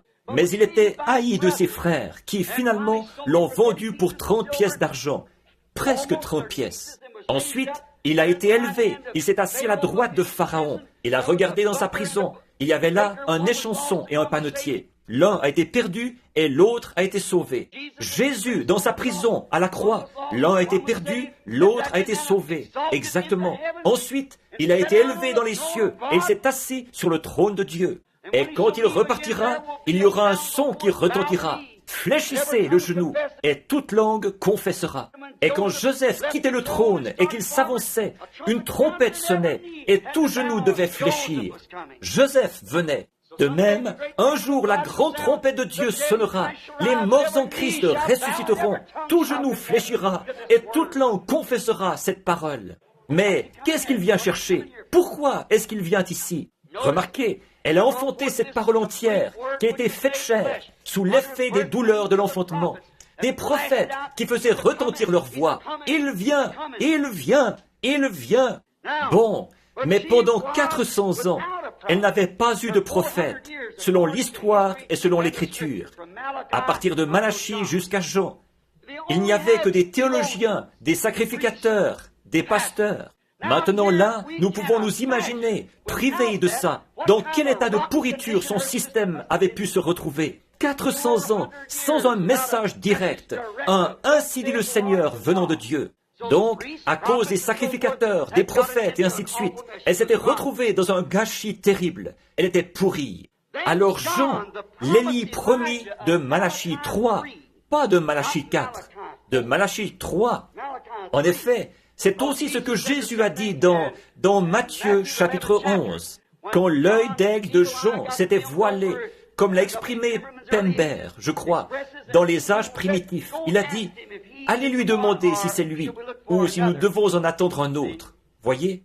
Et il a dit, Jésus, après qu'il a eu renvoyé ses disciples, après leur avoir dit de rester pour assister à la réunion et voir ce qui se passait, et aller rapporter à Jean ces choses. Heureux celui qui ne trouve pas une occasion de chute. Il s'est retourné, il a regardé ses disciples et ceux à qui il s'était adressé. Il a dit, « Qu'êtes-vous allé voir quand vous êtes allé voir Jean ?» Il a dit, « Êtes-vous allé voir un homme vêtu d'habits précieux ?» Il a dit, « Je vous dis que les hommes de ce genre sont dans les palais des rois. » Il a dit, « Êtes-vous allé voir un roseau agité par le vent ?» Autrement dit, était-il agité par chaque petite chose qui arrivait?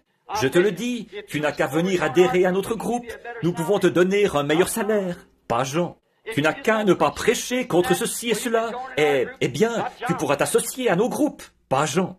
Il a dit, qu'êtes-vous donc allé voir? Un prophète? Et moi je vous dis, plus qu'un prophète. Car si vous pouvez le comprendre, c'est lui qui avait été annoncé par le prophète.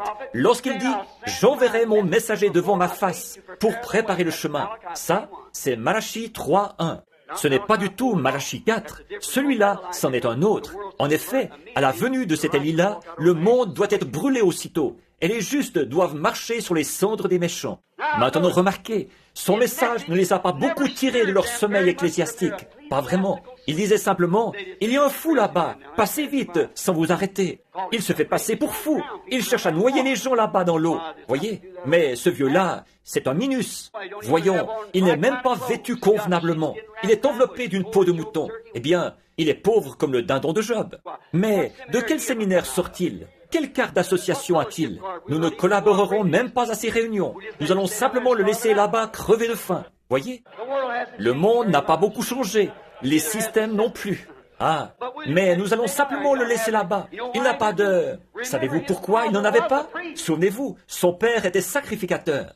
Mais pourquoi est-ce qu'il n'a pas suivi les traces de son père? Alors qu'à cette époque-là, c'était la coutume pour les enfants de le faire. C'est parce qu'il avait quelque chose. Son message était trop important. Il devait présenter le Messie, car le Saint-Esprit l'avait dit. Ce petit reste d'Israël, qui avait été ramené par le message de Gabriel, là-bas, savait qu'il allait en être ainsi. Alors, on nous dit que vers l'âge de 9 ans, il est allé au désert, qu'après avoir perdu son père et sa mère, il est allé dans le désert, parce qu'il devait entendre avec exactitude. En effet, dans ce grand édifice de théologie là-bas, ils auraient dit, « Bon, je sais que c'est toi qui es censé annoncer le Messie. Esaïe a dit que tu allais venir, alors c'est toi qui vas être cette voix-là. » Maintenant, tu ne trouves pas que frère Jones ici remplit toutes les conditions? Et il se serait laissé facilement persuader. Mais il n'avait jamais rien appris de leur système. Son message était trop important. Il est allé dans le désert pour y demeurer. Remarquez, son message n'était pas comme celui d'un théologien. Il utilisait des types. Il disait « race de serpents ». Il appelait ses membres du clergé des serpents. C'est qu'un des mauvais produits qu'il avait trouvé dans le désert, une des choses sournoises, c'était les serpents. Et il s'est dit, c'est à peu près la meilleure comparaison que je connaisse. Il a dit, race de vipères, qui vous a appris à fuir la colère à venir? Ne vous mettez pas à dire, nous faisons partie de ceci et de cela, car de ces pierres, Dieu peut susciter des enfants à Abraham. Ces pierres, ce qu'il avait trouvé dans le désert et au bord du ruisseau, est déjà la cognée, ce dont il s'était servi dans le désert, est mise à la racine de l'arbre, ce qu'il avait vu dans le désert.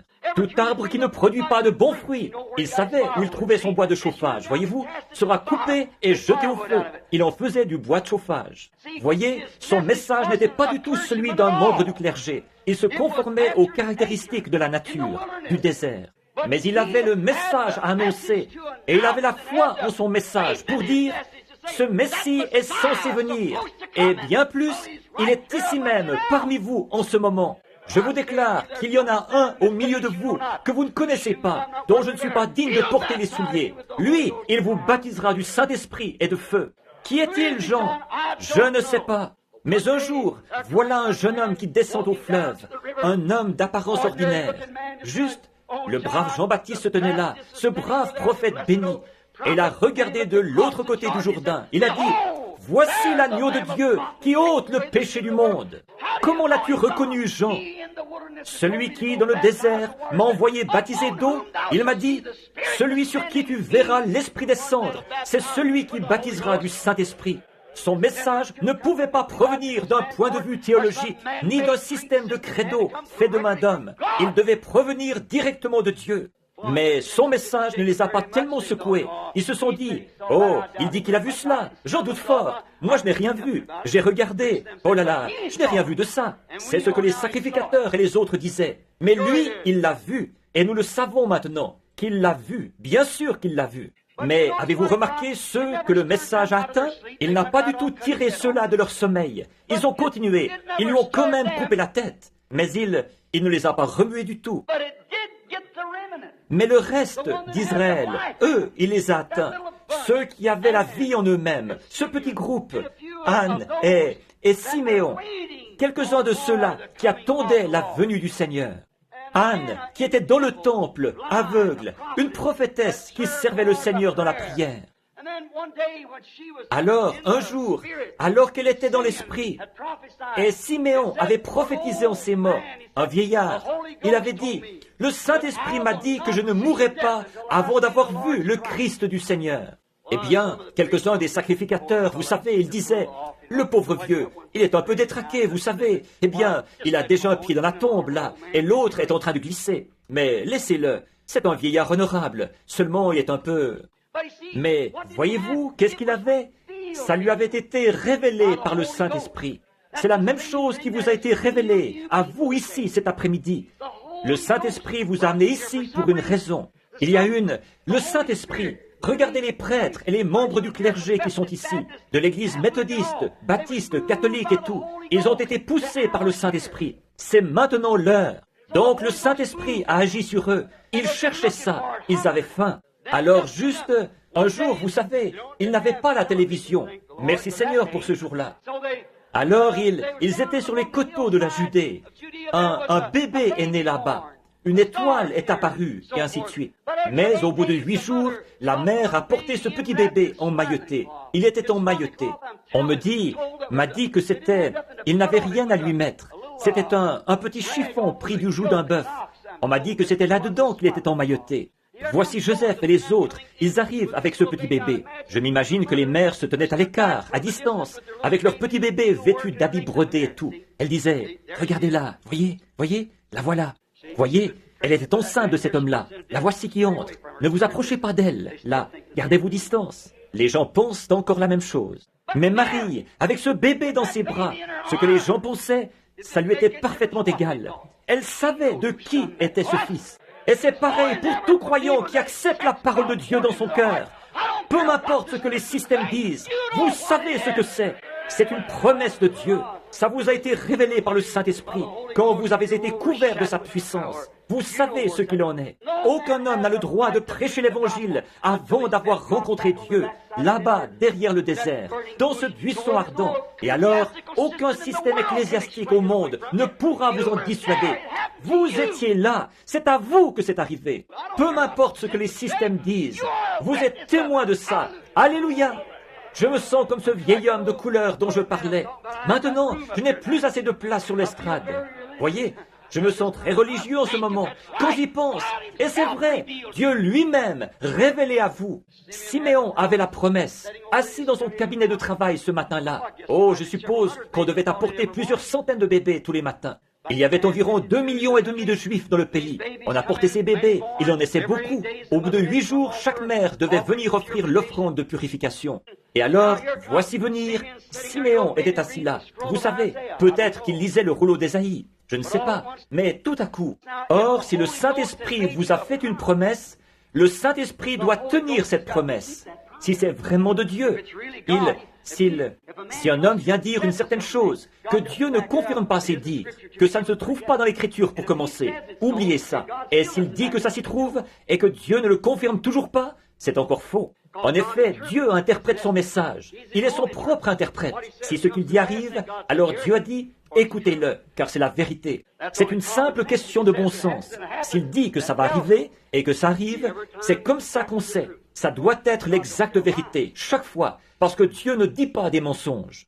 Et donc, voilà Siméon, assis là, supportant la persécution. Il était le reste. Il avait entendu Jean et le petit reste de ce jour-là. Et il était assis là, à écouter ce rouleau. Il savait, je veux dire, il savait que Jean allait venir, parce qu'il faisait partie du reste d'Israël. La parole lui avait été révélée. Tout à coup, quand ce bébé est arrivé dans le temple, là, il était du devoir du Saint-Esprit de lui révéler qu'il était là. Donc, poussé par l'Esprit, il est sorti du petit cabinet de travail. Il a enfilé le couloir. Il est arrivé jusqu'à cette file de femmes. Il s'est avancé, passant à côté de cette file de femmes, jusqu'à ce qu'il arrive à l'endroit où se trouvait ce petit bébé, dont personne ne s'approchait. Il a pris le bébé dans ses bras et il a dit, « Seigneur, laisse ton serviteur s'en aller en paix, car mes yeux ont vu ton salut. » Et à ce moment-là, il y avait une autre élue du petit groupe de ce jour-là, Anne, une prophétesse. Elle était assise là, dans un coin, aveugle. Elle s'est levée, elle était aveugle. La voilà qui s'avance, conduite par l'Esprit, parmi toutes les femmes et la foule des gens qui entraient et sortaient du temple, jusqu'à ce qu'elle arrive à l'endroit précis où se trouvait l'enfant Christ. Si le Saint-Esprit a pu conduire jusqu'à lui une femme aveugle, qu'en est-il de vous, un groupe pentecôtiste qui est censé avoir la vue? Je n'irai pas plus loin, vous connaissez la suite. Remarquez, oh là là, cette église-là avait certainement dû se retrouver de nouveau dans un gâchis terrible. Sûrement que oui, à cette époque-là. Mais ça a secoué le petit reste, comme je l'ai dit. Maintenant, soyons honnêtes. Si nous voyons l'Église dans cet état-là aujourd'hui, ne sommes-nous pas de nouveau arrivés à ce temps-là? Maintenant, considérez simplement les choses promises dans la Bible qui devaient se passer dans l'Église en ce temps-ci. Nous voyons ce qui se passe dans le monde et nous voyons qu'il est arrivé à sa fin. Maintenant, considérons l'Église. Elle, l'Église, a eu des douleurs d'enfantement sous l'effet de Luther. Or, nous savons qu'il y a 7 âges de l'Église et 7 messagers de ces âges de l'Église, selon Apocalypse. Maintenant, quand il a fallu que Luther arrive, ça a provoqué une douleur d'enfantement dans l'Église, c'est certain, mais elle a enfanté Luther, c'est vrai. Après ça, elle a de nouveau eu des ennuis, alors elle a enfanté Wesley, c'est vrai. Ça a recommencé de plus belle, et elle a enfanté le pentecôtisme. Chacun de ces messagers, de son âge, secouait ramenait à la parole, au message de son âge, le message qui est conforme à la Bible. J'ai un livre là-dessus qui va bientôt paraître, le commentaire des 4 premiers chapitres de l'Apocalypse. Lisez-le dès qu'on l'imprimera. Ça prouve sans l'ombre d'un doute ce qu'était le message de Luther, la justification, ce qu'est la sanctification, la phase suivante de la naissance naturelle. Ensuite, les pentecôtistes sont venus, exactement. Maintenant, remarquez, chaque âge a secoué l'Église et a provoqué chez elle des douleurs d'enfantement. Mais qu'est-ce qu'ils ont fait? Après avoir eu ces douleurs d'enfantement, au lieu de continuer à avancer avec la parole, ils ont réuni un groupe d'hommes, exactement comme l'avait fait la première Église. Exactement. Aussitôt après la secousse provoquée par les apôtres, alors nous la voyons de nouveau dévier. Ensuite, nous voyons que beaucoup d'autres sont venus. Agabus et beaucoup des grands réformateurs, là-bas au commencement. Dans chaque âge, c'est ce qui s'est fait. En étudiant le concile pré-nicéen, les pères à Nicée et tout ça, là-bas, vous trouverez tout ça là-dedans. Chaque âge a été secoué. À chaque fois qu'un messager venait avec « l'Ainsi dit le Seigneur ». Maintenant, elle est dans le pire état, selon les Écritures, qu'elle ait jamais été. Nous sommes dans l'âge de l'Église de Laodicée, un âge de l'Église riche, mais aveuglée, et qui ne le sait pas. Nulle part dans la Bible, Christ n'a été expulsé de l'Église à aucun moment, sauf à l'âge de Laodicée. Elle est dans l'âge le plus mauvais. Elle est plus pourrie que jamais. Elle a dit, « Je suis assise en reine, je n'ai besoin de rien. » Et tu ne sais pas que tu es nu, misérable, aveugle, pauvre, et tu ne le sais pas. Oui, monsieur. Il a dit, « Je te conseille de venir acheter de moi un collier, afin que j'ouvre tes yeux. » Et ça va certainement. Le collier de Dieu va certainement apporter la lumière à l'Église, si elle veut bien ouvrir les yeux à ce que Dieu a dit. Remarquez rapidement maintenant. Maintenant, elle en est à ce stade-là, sans l'ombre d'un doute. Nous sommes dans l'âge de l'Église de Laodicée. Maintenant, un messager lui a été promis dans Malachie au chapitre 4. Il a promis de le faire. Et le message doit ramener la parole, ramener les gens à la parole. Une naissance doit se faire. Elle doit accoucher d'une nouvelle naissance, selon Malachie 4. Dans le monde des églises aujourd'hui, il y a deux systèmes qui sont à l'œuvre. Maintenant, écoutez très attentivement. Maintenant, je veux voir si vous allez dire Amen à ceci. Il y a deux systèmes qui sont à l'œuvre dans le monde des églises aujourd'hui. Je vais enlever ceci de sur mes épaules, ensuite ce sera réglé. Nous le savons tous, c'est la parole de Dieu et le système dénominationnel. Voilà les deux systèmes qui sont à l'œuvre, tout comme c'était le cas pour Jacob et Ésaü, l'un selon l'esprit, l'autre selon la chair. Et qu'en est-il? Ésaü et Jacob se battaient dans le sein de leur mère, même au moment de leur naissance. Et c'est pareil pour les dénominations et la parole. Ils se battent l'un contre l'autre. Ils se battent depuis le début, quand Luther a apporté la première réforme. J'espère que c'est assez simple pour que vous le compreniez. Voyez, ces hommes, s'ils prennent ceci et qu'ils partent avec, ils vont pouvoir y donner plus de sens. Voyez-vous, pour l'amener à un point où vous... Je veux simplement déposer cette semence, puis j'espère qu'ils lui feront prendre vie. Remarquez, voyez, ça a toujours été comme ça. C'est pour ça qu'elle éprouve des douleurs d'enfantement. C'est parce qu'il y a un combat en elle. Il y a un Ésaü, un simple homme du monde, très religieux. Et oh, c'est quelqu'un de bien, un brave type, propre, de haute moralité, pour autant que je sache. Mais il ne connaît rien au sujet de ce droit d'aînesse. Il est né comme ça, il est fait comme ça. Et Jacob, peu m'importe ce qu'il est, lui, ce qu'il veut, c'est ce droit d'aînesse. C'est lui qui est spirituel. Et aujourd'hui, ces deux-là sont dans le sein de l'Église. Un énorme système cherche à prendre forme. Ça s'appelle le Conseil mondial des Églises. Et du sein de l'Église sortent deux enfants. Notez bien ce que je vous dis. Le monde, la parole doit faire accoucher l'Église, épouse parole. L'Église doit accoucher d'une épouse pour Christ. Ceux qui se sont endormis dans tous les âges formeront cette épouse qui s'est développée par la parole qui les avait fait sortir, comme à partir des pieds jusqu'à la tête. Plus elle grandit, plus il lui faut avoir de choses, et ainsi de suite. De même que le corps grandit, le corps de Christ aussi grandit. Et puis, finalement, la tête viendra au corps. La tête de celui-ci viendra. Maintenant, si nous remarquons, en effet, il est entièrement relié à la tête. C'est la tête qui le fait tourner, qui l'attire. Mais les systèmes ne pousseront pas là-dessus, parce que c'est un système, et ça ne peut pas produire. Un gratteron ne peut pas produire un tas de blé. Pourtant, les deux se trouvent dans le même champ, baignés de la même eau et de la même lumière du soleil. L'un est la parole, l'autre n'est pas la parole. Et les deux se battent, et se battent depuis la première réforme, et ils se battent encore aujourd'hui. Maintenant, je n'ai pas besoin d'aller plus loin là-dessus, n'est-ce pas? Sûrement que vous savez de quoi je parle. Oui, monsieur, nous en sommes là. Voilà, un système. De quel système faites-vous partie? Imaginez-vous un peu là, si vous aviez vécu autrefois, aux autres époques, pendant les secousses provoquées par les prophètes de Dieu et par les paroles proclamées. De quel côté auriez-vous voulu être à cette époque-là? Eh bien, vous avez le même choix aujourd'hui. Elle se prépare à enfanter la parole parfaite, là, et la parole vient pour l'épouse parole. De même que la femme est une partie de l'homme, qu'elle a été tirée de lui. Il faudra aussi que l'Église soit une Église qui demeure dans la parole, toute parole de la Bible. Pas des systèmes, des dogmes, ni rien qui ait été ajouté. Il faudra qu'elle soit dans une parole sans mélange, pure, vierge, c'est vrai. Du temps de la lumière de Luther, quand l'Église avait mis le verrou, que Luther a forcé la porte, elle a éprouvé des douleurs, mais il est sorti. Le juste vivra par la foi, et la communion, ce n'est pas ceci. Or, nous voyons que du temps de John Wesley, les douleurs l'ont prise de nouveau. Mais un Wesley est né. Mais qu'est-ce qu'il a fait?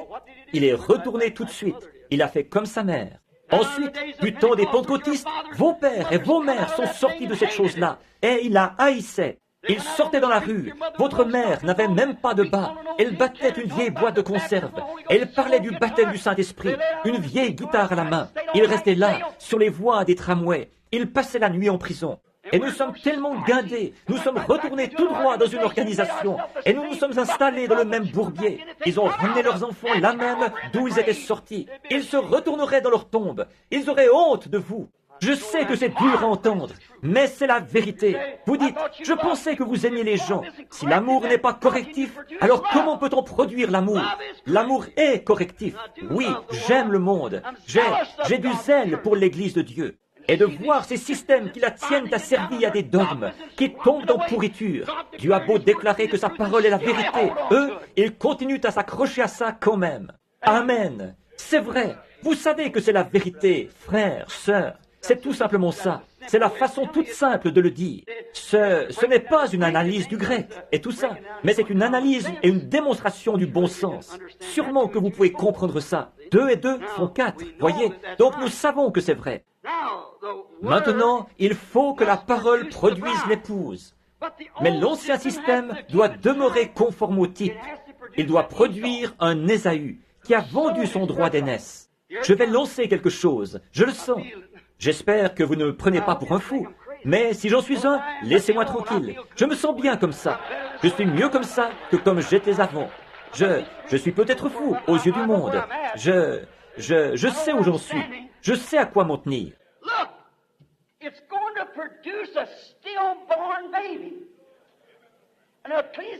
Il va produire un enfant mort-né, un système ecclésiastique qui va rassembler toutes les dénominations pour produire un Ésaü qui est Jacob. Amen. J'espère que vous voyez une dénomination mort-née, morte, alors que toutes se rassemblent. Ô croyants de la parole, abandonnez-vous à mon message. Écoutez-moi, non pas à mon message, mais à son message, à lui, dont il déclare formellement que c'est la vérité. Vous devez choisir quelque part. Vous ne pouvez pas rester tranquillement assis après ceci. Vous devez faire votre choix. Vous vous souvenez l'autre jour, là-bas, au Westward Ho, au petit déjeuner, le matin où le Seigneur m'a permis de vous montrer ce blé? Comment il a pris forme à travers Luther, à travers Wesley, et les aigrettes et ainsi de suite, et des petits brins qui sortaient de là, chaque église qui était représentée dans une tige de maïs. Ensuite, il est entré directement dans ce blé, à ce stade-là, et la petite balle est apparue. Elle ressemblait tout à fait au vrai grain de blé. Quand vous allez regarder, si vous ne connaissez pas votre blé, vous direz que vous avez là du blé, mais ce n'est que la balle. Ensuite, si vous ouvrez la balle, il n'y a pas de blé dedans du tout. Tout au fond, il y a un petit bourgeon de vie qui est en train de pousser. Vous prenez une loupe et vous le regardez. Au début, quand le pentecôtisme est apparu, c'était tellement proche que Jésus a dit dans Matthieu 24, 24, ça séduirait même les élus si c'était possible. Qu'est-ce que ça devait faire? Servir de support au grain, pas vrai? Or, l'aigrette, regardez bien, la feuille ne ressemble pas au grain qui a été mis en terre. L'aigrette non plus, mais elle y ressemble un peu plus. Et la balle y ressemble vraiment beaucoup. Mais ce n'est toujours pas le blé, c'est le porteur du blé. Ne voyez-vous pas comment ces messages sont venus avec des douleurs d'enfantement? Mais la vie en est tout de suite sortie pour aller au message suivant. La vie est tout de suite sortie de Luther pour entrer dans le message de Wesley. Tout de suite sortie du message de Wesley pour entrer dans le message pentecôtiste. Maintenant, c'est le moment de nouveau de quitter la balle. Qu'est-ce qu'il y a? La nature, sous toutes ses formes, déclare que c'est la vérité. Maintenant, vous voyez pourquoi vous me prenez pour un fou? Peut-être que j'en suis un, comme je l'ai dit, mais il y a quelque chose en moi. Je ne peux pas l'arrêter. Ce n'est pas moi qui l'ai mis là. Ce n'est pas venu par mon choix à moi. C'est Dieu. Et il confirme cela pour prouver que c'est la vérité, pour en établir la vérité. Ce n'est pas que j'ai quoi que ce soit contre Luther, Wesley, les pentecôtistes ou les baptistes ou qui que ce soit. Je n'ai rien contre personne. Les systèmes, c'est contre ça que je suis, parce que la parole est contre ça, pas contre les hommes. Regardez les prêtres et les membres du clergé qui sont assis ici aujourd'hui. Ils ne seraient pas ici s'ils avaient écouté le système. Mais ils ont eu la simple audace de la parole de Dieu, de sortir et d'accepter cela. Alléluia! Ça veut dire louange à notre Dieu. Ça ne vous fera pas de mal. Ça veut dire ainsi soit-il. Moi, j'y crois. Je crois et je sais que c'est la vérité. La vérité en a été confirmée. Un jour, vous vous en apercevrez. Peut-être trop tard. Maintenant, regardez bien. Regardez bien. La Bible dit, son épouse s'est préparée à la fin de l'âge. Comment s'est-elle préparée? En devenant son épouse. Et quel genre de vêtements est-ce qu'elle portait? Sa parole à lui. Elle était vêtue de sa justice à lui. C'est ça. C'est bien vrai. Voyez? La vision. Remarquez. Je termine là. Je voudrais dire une seule chose juste avant de terminer. C'est ce qui m'a conduit à dire ça. Maintenant, c'est « Ainsi dit le Seigneur ». Si un homme disait ça en introduisant ça lui-même dans sa pensée, il serait un hypocrite et il devrait aller en enfer pour ça. C'est vrai. S'il cherchait à entraîner un groupe de gens, de bonnes personnes comme ça, à les séduire, eh bien, il serait un démon dans une chair humaine. Jamais Dieu ne l'honorerait. Pensez-vous que Dieu honorerait un démon ou un mensonge? Jamais. Voyez, ça leur passe au-dessus de la tête et ils ne saisissent pas. Ils retirent les élus de là. Regardez tous les prophètes au cours des âges, comment ils s'y est pris pour aller chercher les élus. Regardez, au fur et à mesure qu'ils se sont succédés, jusqu'à la Réforme même. Par exemple, l'Église catholique romaine a brûlé Jeanne d'Arc sur le bûcher comme sorcière. C'est vrai. Plus tard, ils ont découvert qu'elle n'en était pas une. Elle était une sainte. Naturellement, ils ont fait pénitence. Ils ont déterré les corps des prêtres et les ont jetés au fleuve. Mais vous savez, dans les registres de Dieu, ce n'est pas réglé. Non! Ils ont appelé Saint Patrick, un des leurs aussi. Voyez-vous? Et il est à peu près autant que moi. Alors, si nous remarquons, regardez ces enfants. Regardez comment c'était chez lui. Regardez combien de gens ont été tués. Regardez le martyrologe. Et voyez combien ont été tués là-bas. Voyez-vous? Ce n'est pas vrai. Mais ce n'est pas ce que les gens prétendent qui est forcément vrai. C'est ce que Dieu a dit et ce qu'il prouve comme étant la vérité. Éprouvez toute chose. Retenez ce qui est bon. Alors, il se trouve qu'il y a quelques mois environ, là, un matin, je sortais de la maison et une vision est venue. Je mets au défi quiconque ici, qui, toutes ces années, a eu connaissance de ces choses, de dire une seule fois où le Seigneur m'ait laissé dire « Ainsi dit le Seigneur » sans que la chose arrive. Combien savent que c'est la vérité? Levez la main. C'est vrai. Est-ce que quelqu'un peut dire le contraire? C'est vrai. Ne prêtez pas attention au messager. Regardez le message qui est là. Voilà ce que c'est. Voyez, ce n'est pas ça. Ne faites pas attention à ce petit homme chauve. Vous savez, à la personne. Parce que ce n'est qu'un être humain. Et tous, nous sommes tous pareils. Mais observez ce qui arrive. C'est ça qui montre ce qu'il en est. J'ai été emmené. Bon, je sais que les gens disent toutes sortes de choses, et nous savons que bien souvent ce n'est pas vrai. Je ne peux pas répondre de ce qu'un autre, de ce que n'importe quel homme dit. Je dois répondre de ce que moi je dis. Je peux seulement dire si c'est la vérité ou pas. Et c'est moi qui dois être responsable de ça, et non de ce que quelqu'un d'autre dit. Je ne peux juger personne. Je n'ai pas été envoyé pour juger, mais pour prêcher le message. Remarquez, j'allais avoir une vision préalable de l'Église. J'ai été emmené par quelqu'un que je ne voyais pas, et j'ai été placé sur un genre de tribune. Et j'ai entendu la musique la plus douce que j'ai jamais entendue. J'ai regardé, et j'ai vu venir un groupe de jeunes femmes. Elles avaient l'air d'avoir, disons, autour de 20 ans. Elles avaient toutes les cheveux longs. Elles avaient des habillements différents, des habillements de différents types.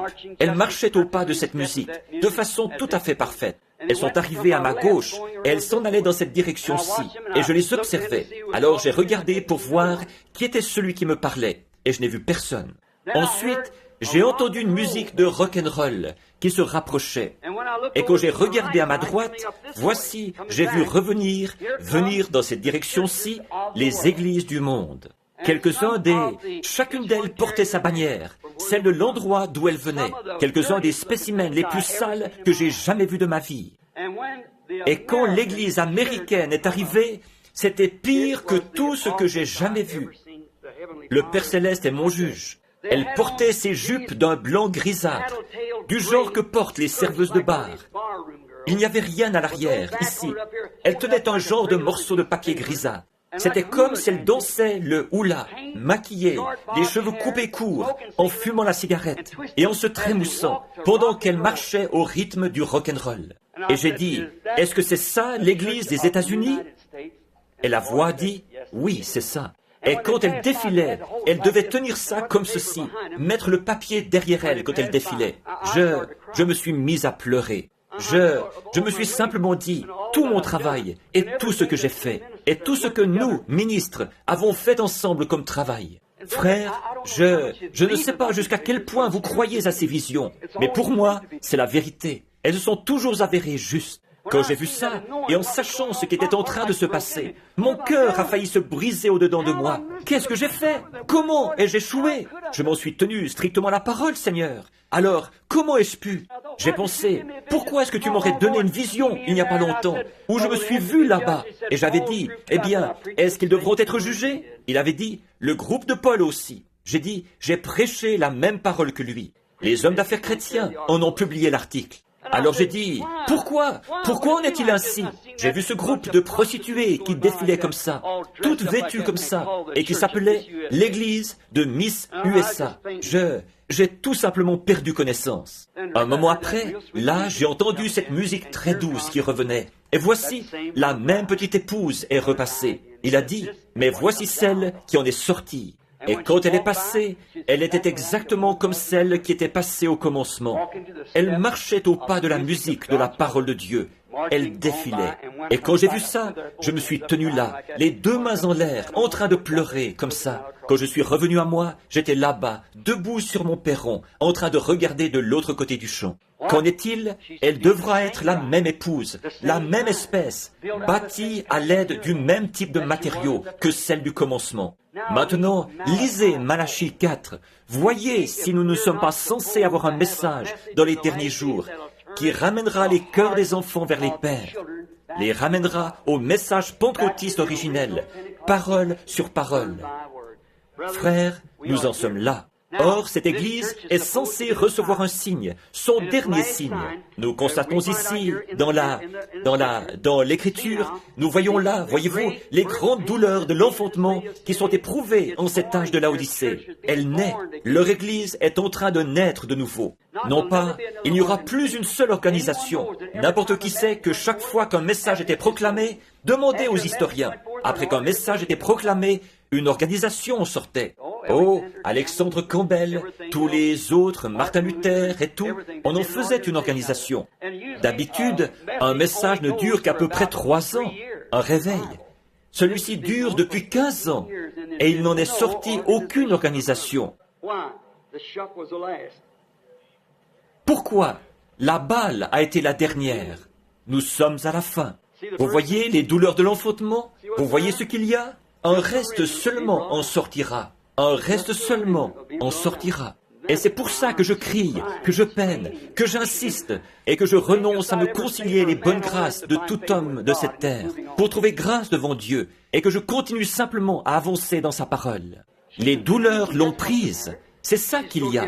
Elle va donner naissance. Elle doit faire son choix. L'Écriture est sur la muraille. Nous voyons que la terre est presque sur le point de céder la place. C'est vrai. Et nous voyons l'Église. Elle est tellement pourrie qu'elle aussi est presque sur le point de céder la place. Et tout est dans les douleurs de l'enfantement, aussi bien le monde que l'Église. Un monde nouveau est sur le point de naître, et une nouvelle Église aussi, qui va y passer le millénium. Ça, nous le savons. Regardez, Dieu lui donne, écoutez ceci attentivement, puis je termine. Son dernier signe, son dernier message, son dernier signe. Son dernier signe, c'est-à-dire qu'elle doit revenir à son état premier, le monde, l'Église. Regardez comment elle était au commencement, pendant toutes ces années-là, depuis Malachie jusqu'à Jésus. Regardez-la, pendant toutes ces années, maintenant. Regardez-la, pendant toute cette période-là, la corruption dans laquelle elle s'est retrouvée. Regardez la terre. Comment c'était, chaque fois, comme au jour de Noé, et ainsi de suite. Il faut que ce soit conforme au type, pareil. Et c'est ce que nous voyons, ce qui arriva au jour de Noé. Nous voyons toutes ces choses qui reflètent tout à fait le modèle. Alors, nous recevons un dernier signe. Dans Luc, chapitre 17, verset 28, Jésus a dit, « Ce qui arriva au jour de Sodome arrivera de même à la venue du Fils de l'homme. » En effet, ce qui arriva à Sodome, voyez-vous, or Jésus a lu cette même Bible, la même Genèse que nous lisons. Soyez attentifs, là, ne manquez pas ça. La même Bible que nous lisons, c'est ce que Jésus a lu. Et il a dit à son Église, « Regardez en arrière pour voir quand les jours de Sodome reviendront de nouveau. Des gens pervertis, des hommes qui perdent leur nature. Regardez l'homosexualité qui augmente partout dans le monde aujourd'hui. C'était dans un journal dernièrement. Vous devriez venir dans mon bureau lire les lettres que des mères m'écrivent au sujet de leurs garçons. L'homosexualité a augmenté. Je pense que c'est de 20 ou de 30%, rien qu'en Californie depuis l'an passé. Un grand nombre des fonctionnaires même, on a découvert que c'était des homosexuels. Vous, les fonctionnaires, vous savez ça. Votre magazine, je l'ai lu. Et les différentes choses qui sont arrivées.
Si vous, maintenant, si ma compréhension de l'Écriture est juste, ça, c'est exactement ce que Dieu a dit qui arriverait, que celui qui parle en langue prie aussi pour avoir le don d'interpréter. Si c'est vrai, je vous ai dit la vérité. Alors Dieu est ici, en train de confirmer cela. C'est la vérité, c'est vrai. Maintenant, regardez, quel était ce dernier message, ce que Jésus disait là, ce qui arriva au jour de Sodome. Maintenant, regardez bien, juste avant que le monde des nations ait été brûlé, le feu. Maintenant, essayez de comprendre. Qu'est-ce qui s'est passé? Il y avait un groupe de gens, des membres d'église tièdes, comme Lot et son groupe, qui étaient dans Sodome. Il y avait un autre homme qui était déjà sorti de là. Il n'était pas là-bas au départ. C'était Abraham, celui qui avait reçu la promesse de la venue d'un fils. Comprenez-vous? Dites Amen. Très bien. Et maintenant, juste avant le point culminant, la destruction, Dieu était apparu à Abraham sous de nombreuses formes. Mais cette fois, il apparaît comme un homme. Il était un homme. Et il s'est avancé vers Dieu. Bon, vous dites, ce n'était pas un homme.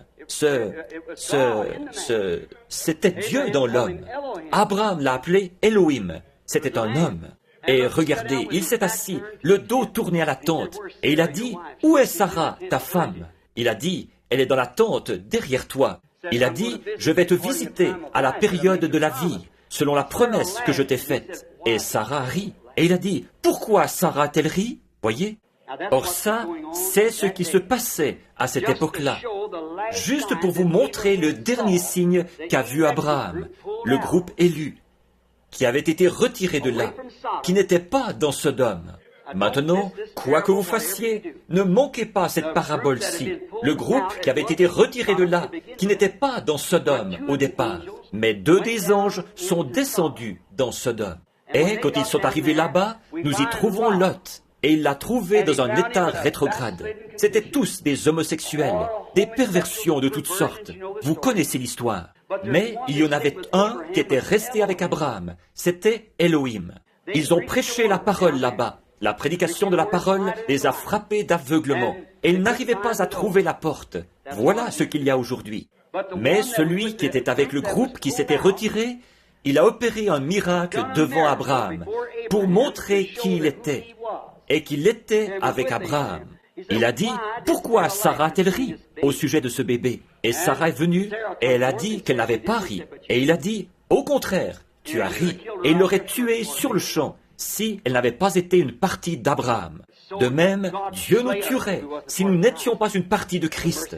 La miséricorde de Christ, c'est uniquement ça qui nous garde tous, nous, des douteurs et des perversions de la parole. Mais remarquez ce qui s'est passé.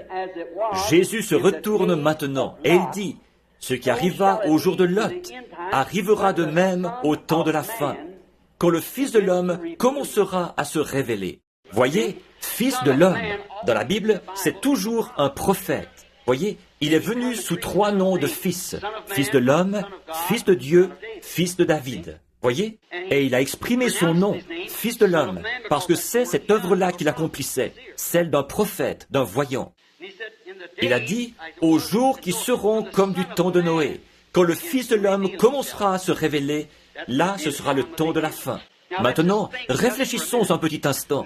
Jamais le monde n'a eu un messager mondial. Nous avons eu des Finney, des Sankey, des Moody, des Finney, Knox, Calvin et ainsi de suite, tout autour du monde. Des messagers pour l'Église, dans ces douleurs de l'enfantement. Mais jamais nous n'avons eu, avant aujourd'hui, un homme qui sort proclamer un message international, dont le nom se termine par H-A-M. A-B-R-A-H-A-M. Ça fait 6 lettres. A-B-R-A-H-A-M, ça fait 7 lettres. Nous en avons un aujourd'hui qui s'appelle G-R-A-H-A-M. 6 lettres. Et 6 est le nombre du monde, le jour de la création. Quand est-ce que le monde a déjà eu un homme là-bas maintenant qui prêche dans le cosmos là-bas, dans le monde, qui est là à appeler les gens à sortir? Repentez-vous, repentez-vous, périssez ou sortez de là, jusqu'à cet âge-ci. G-R-A-H-A-M. Regardez ce qu'il fait. Il prêche la parole. Il aveugle ceux du dehors. Il appelle « Sortez !» un messager venu de la part de Dieu. Jésus a dit que c'est ce qui arriverait au moment où le Fils de l'homme se révélerait. Maintenant, ça, où est-ce que ça se passe? Là-bas, dans les systèmes ecclésiastiques, le monde. Et il commence à haïr cet homme à cause de ça. Mais souvenez-vous, il y avait également un groupe qui était un groupe spirituel. C'était le groupe de Jacob, pas le groupe d'Ésaü. Il y avait le groupe de Jacob qui attendait le Fils. Eux n'étaient pas dans cette Babylone. Ils ont reçu un messager. Vous comprenez? Abraham, A-B-R-A-H-A-M. Eux ont reçu un messager. Et ce messager, quelle était la grande chose, la chose extraordinaire qu'il a faite pour montrer que c'était le temps de la fin? Il a discerné les pensées qui étaient dans l'esprit de Sarah. Et Jésus, le Fils de Dieu, qui avait été fait chair, il montrait que l'Esprit de Dieu allait revenir dans ce petit groupe élu du temps de la fin, et qu'il se révélerait de la même manière. Les douleurs de l'enfantement. Oh frères, s'il vous plaît, essayez de comprendre. Faites vraiment un effort. Ouvrez vos cœurs un instant. Regardez à Christ. Ce même Dieu-là est ici même en ce moment. Ce même Dieu-là, il a promis ces choses. Et s'il les a promises, certainement qu'il peut aussi les accomplir.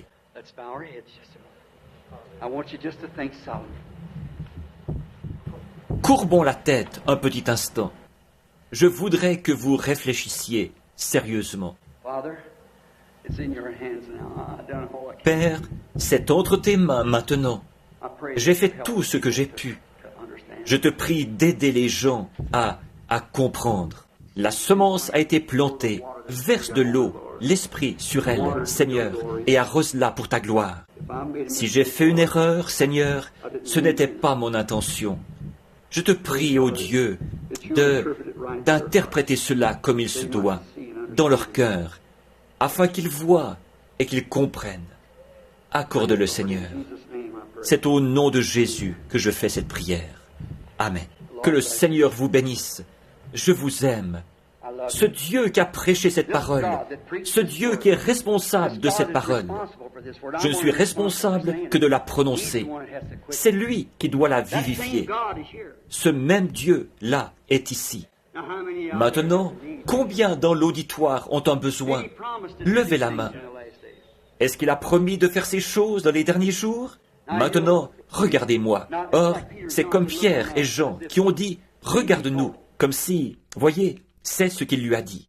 Maintenant, regardez par ici. Maintenant, s'il vous plaît, ne vous déplacez pas. Ceci est très... J'essaye, j'y mets tout mon cœur. Soyez vraiment respectueux. Voyez, chacun de vous, vous êtes un esprit. Quand vous vous déplacez, évidemment, vous êtes une entité. J'essaye de capter la foi des gens. Une petite femme est passée à côté de lui et elle a touché son vêtement. Elle est allée s'asseoir. Jésus lui a dit quels étaient ses problèmes et elle a été guérie. Et maintenant, il a promis de faire ça de nouveau, que le Fils de l'homme se révélerait comme il l'a fait à Sodome. Le monde est dans cet état-là. L'Église est dans cet état-là. Maintenant, est-ce que Dieu a tenu sa parole? Voyez s'il l'a fait ou pas. Oh, nous avons eu des signes, des sceaux, des parlers en langue, des prophéties, ainsi de suite. Mais attendez, il y a un autre signe. Oh, nous avons beaucoup d'imitations charnelles. Ça ne fait que faire briller le vrai. N'importe quel faux dollar devrait faire briller le vrai. Maintenant, priez, croyez. Vraiment, je vous invite à relever le défi, à faire ça. Regardez et croyez ce que je vous ai dit. Combien croient que c'est la vérité? Peu m'importe qui vous êtes, ni où vous êtes. Tous ceux qui sont ici, pour autant que je sache, me sont parfaitement inconnus, à l'exception de Bill Dow et sa femme, qui sont assis juste là, pour autant que je sache. Je pense que je connais ce jeune prédicateur ici, qui vient de l'Allemagne, qui est assis là, et le frère, 2 ou 3 personnes qui sont assises juste là. Que quelqu'un qui est au fond de l'auditoire regarde, tout au fond. Je vous invite à relever le défi, à croire que ce que je vous ai dit est la vérité. Et quand l'ange du Seigneur est descendu sur la rivière, il y a 33 ans, et qu'il a fait cette remarque, que dire de ça? Comment est-ce que je pouvais savoir? Et même mon pasteur Baptiste m'a mis à la porte de l'église. Il a dit, tu as eu un cauchemar, Billy. J'ai dit, un cauchemar? Mais pas du tout, Dr. Davis. Si c'est comme ça, si c'est ça l'attitude que vous prenez, vous feriez bien de reprendre ma carte de l'association. Je savais qu'il y aurait quelqu'un, quelque part, qui y croirait. Dieu n'enverrait pas un message s'il n'y avait personne pour le recevoir. Oh, bien sûr, quand j'ai commencé à prier pour les malades, ça, c'était très bien. Mais quand je me suis mis à vous dire la vérité de la parole, là, c'est différent. Vous devriez le savoir. C'est ce qui s'est passé pour tous les messages. Jésus était formidable quand il entrait dans l'église et qu'il guérissait les gens et tout. Mais un jour, quand il s'est assis et qu'il a dit « Moi et mon Père, nous sommes un ». Oh, avec ça, là, c'était réglé. Si vous ne mangez la chair du Fils de l'homme et si vous ne buvez son sang, vous n'avez point la vie en vous-même. Il ne l'a pas expliqué. Il voulait voir qui resterait avec lui. C'est vrai. Qu'est-ce que vous pensez qu'une foule, des docteurs et tout ont dit? Cet homme est un... Mais c'est un vampire. Manger sa chair et boire son sang? Il ne l'a jamais expliqué. Il ne l'a jamais expliqué. Mais quand même, pour les apôtres, cette parole était solide. Ça leur était bien égal. Ils ne la comprenaient pas. Ils la croyaient quand même. Voyez? Ils savaient, parce qu'ils avaient vu les œuvres de Dieu, et ils savaient que c'était bien les œuvres de Dieu. Il a dit, ce sont elles qui rendent témoignage de moi. Voici un homme, une femme assise juste ici. Elle a la main levée. Bon, vous pouvez me traiter de fanatique si vous voulez, mais la même colonne de feu qui conduisait les enfants d'Israël dans le désert est juste au-dessus de cette femme. Or, souvenez-vous, Jésus a dit, « Encore un peu de temps et le monde ne me verra plus. Mais vous me verrez. Je suis venu de Dieu, je m'en vais à Dieu. » Après sa mort, son ensevelissement. Il a dit aux Juifs, il a dit, il était ce rocher qui était dans le désert. Il était cette colonne de feu. Je suis celui qui suis. Je suis. C'était qui? Cette colonne de feu dans le buisson ardent. Pas vrai? Et elle a été faite chair, et elle a habité parmi nous. Il a dit, je suis venu de Dieu, et je retourne à Dieu, afin de revenir sous la forme du Saint-Esprit. Et le voici avec nous aujourd'hui. Des photos scientifiques en ont été prises. Le voici pour le prouver. Plus que n'importe quelle photo scientifique, plus que n'importe quoi, il est ici pour le prouver, car c'est lui Moi, le Fils de l'homme, je serai révélé en ce jour. Maintenant, le voilà, là-bas. Je suis en train de le regarder. Vous dites, est-ce que vous le voyez? Jean aussi l'a vu, mais les autres non. Regardez, pour le prouver, là. Cette femme m'est inconnue. Je ne l'ai jamais vue de ma vie, mais elle a des problèmes avec un de ses membres. C'est pour ça qu'elle prie. C'est vrai, madame. Vous avez été opérée pour ça. C'est votre mari qui est assis à côté de vous. Vous n'êtes pas d'ici. Vous venez de la Californie. Votre nom est Roland. Vos problèmes d'estomac, ça aussi, c'est terminé, monsieur. Vous aviez des problèmes d'estomac, n'est-ce pas? Eh bien, c'est complètement parti. Votre jambe à vous est guérie. En ce jour-là, le Fils de l'homme.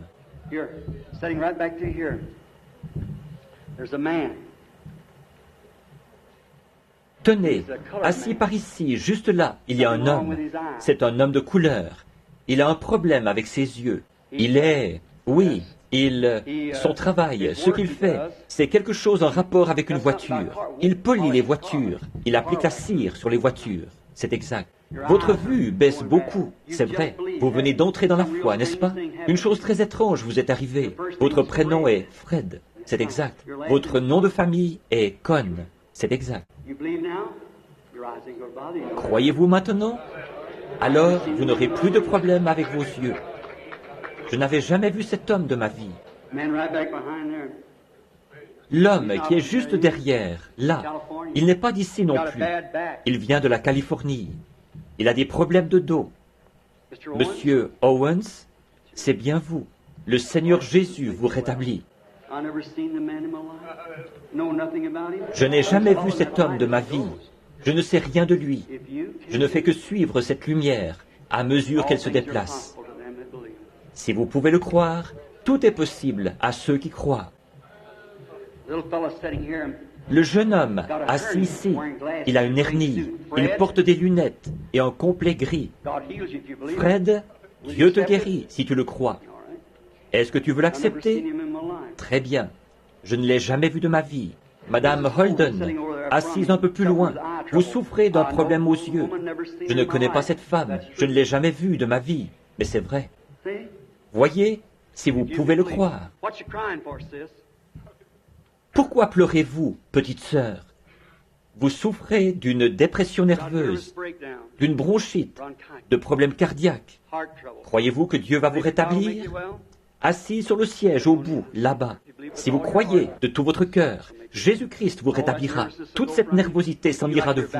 Vous sentirez que vous avez retrouvé votre état normal. Le diable vous ment. Est-ce que vous l'acceptez? Maintenant, levez la main. Dites, alors je vais l'accepter. D'accord, c'est fini. Qu'en est-il? Cette Église est en train d'éprouver une douleur d'enfantement. Ne voulez-vous pas faire votre choix maintenant, dans sa présence? Je vous ai montré exactement la parole, ce qu'il a dit qu'il ferait. Passez cette salle au peigne fin. Demandez à quiconque a déjà été touché, ou à qui j'ai parlé, ou quoi que ce soit. Voyez si je les ai déjà vus, si je les connaissais. Vous savez quoi que ce soit à leur sujet. Pensez-vous qu'un homme pourrait faire ça? C'est totalement impossible que ça arrive. Eh bien, qu'est-ce que c'est? Le Fils de l'homme. La parole de Dieu est plus tranchante qu'une épée à deux tranchants. Elle discerne l'esprit, les secrets du cœur. Exactement telle qu'elle était quand elle a été faite chair ici sur terre, dans le Fils de Dieu. Maintenant, elle est en train d'être révélée par le Fils de Dieu, qui est venu appeler une épouse à sortir de ce système. Sortez de là! Séparez-vous, dit Dieu. Ne touchez pas à leurs choses impures. Et Dieu vous accueillera. Êtes-vous prêts à abandonner toute votre vie à Dieu? Si vous êtes prêts, levez-vous. Dites, je vais, par la grâce de Dieu, l'accepter tout de suite, de tout mon être. Alléluia! Que Dieu soit loué. Le croyez-vous? Alors levez simplement les mains et priez avec moi. Confessez vos fautes, les douleurs de l'enfantement. C'est difficile de mourir, mais mourrez maintenant même. Mourrez. Sortez de votre incrédulité. Sortez-en. Ceci, c'est la parole de Dieu manifestée, tout comme elle l'avait été quand Jésus est venu sur terre. C'est Jésus-Christ, de nouveau parmi vous. La preuve est faite. Abraham a reçu un fils, le fils promis, aussitôt après que cela a eu lieu. Et Jésus revient. Ça, c'est son esprit. Il est tellement près de la terre. Sa venue est tellement proche qu'il est prêt à vous accueillir si vous êtes prêts à le recevoir. Maintenant, levez les mains et priez avec moi. Seigneur Dieu, que tous les sacrificateurs s'accrochent aux autels, que les gens poussent des cris, puisse la colonne de feu et la colonne de nuée entrer dans les gens aujourd'hui et les rappeler à la réalité. Seigneur, leur faire prendre conscience de la présence du Dieu vivant et puissant. Accorde-le, Seigneur, accueille-les. Je fais cette prière pour chacun d'eux, au nom de Jésus-Christ. Remplis du Saint-Esprit tous ceux qui n'ont pas le Saint-Esprit. Seigneur, puisse le réveil de cette campagne, de cette série de réunions, percer à l'instant même, produire une grande et puissante effusion du Saint-Esprit. Puissent les malades être guéris, les aveugles voir, les infirmes marcher. Puisse la manifestation du Dieu vivant être produite en présence des gens, comme elle l'a été cet après-midi, et puissent les gens recevoir cela. C'est au nom de Jésus-Christ que je le demande. Levez les mains maintenant et donnez-lui la louange et recevez ce que vous avez demandé.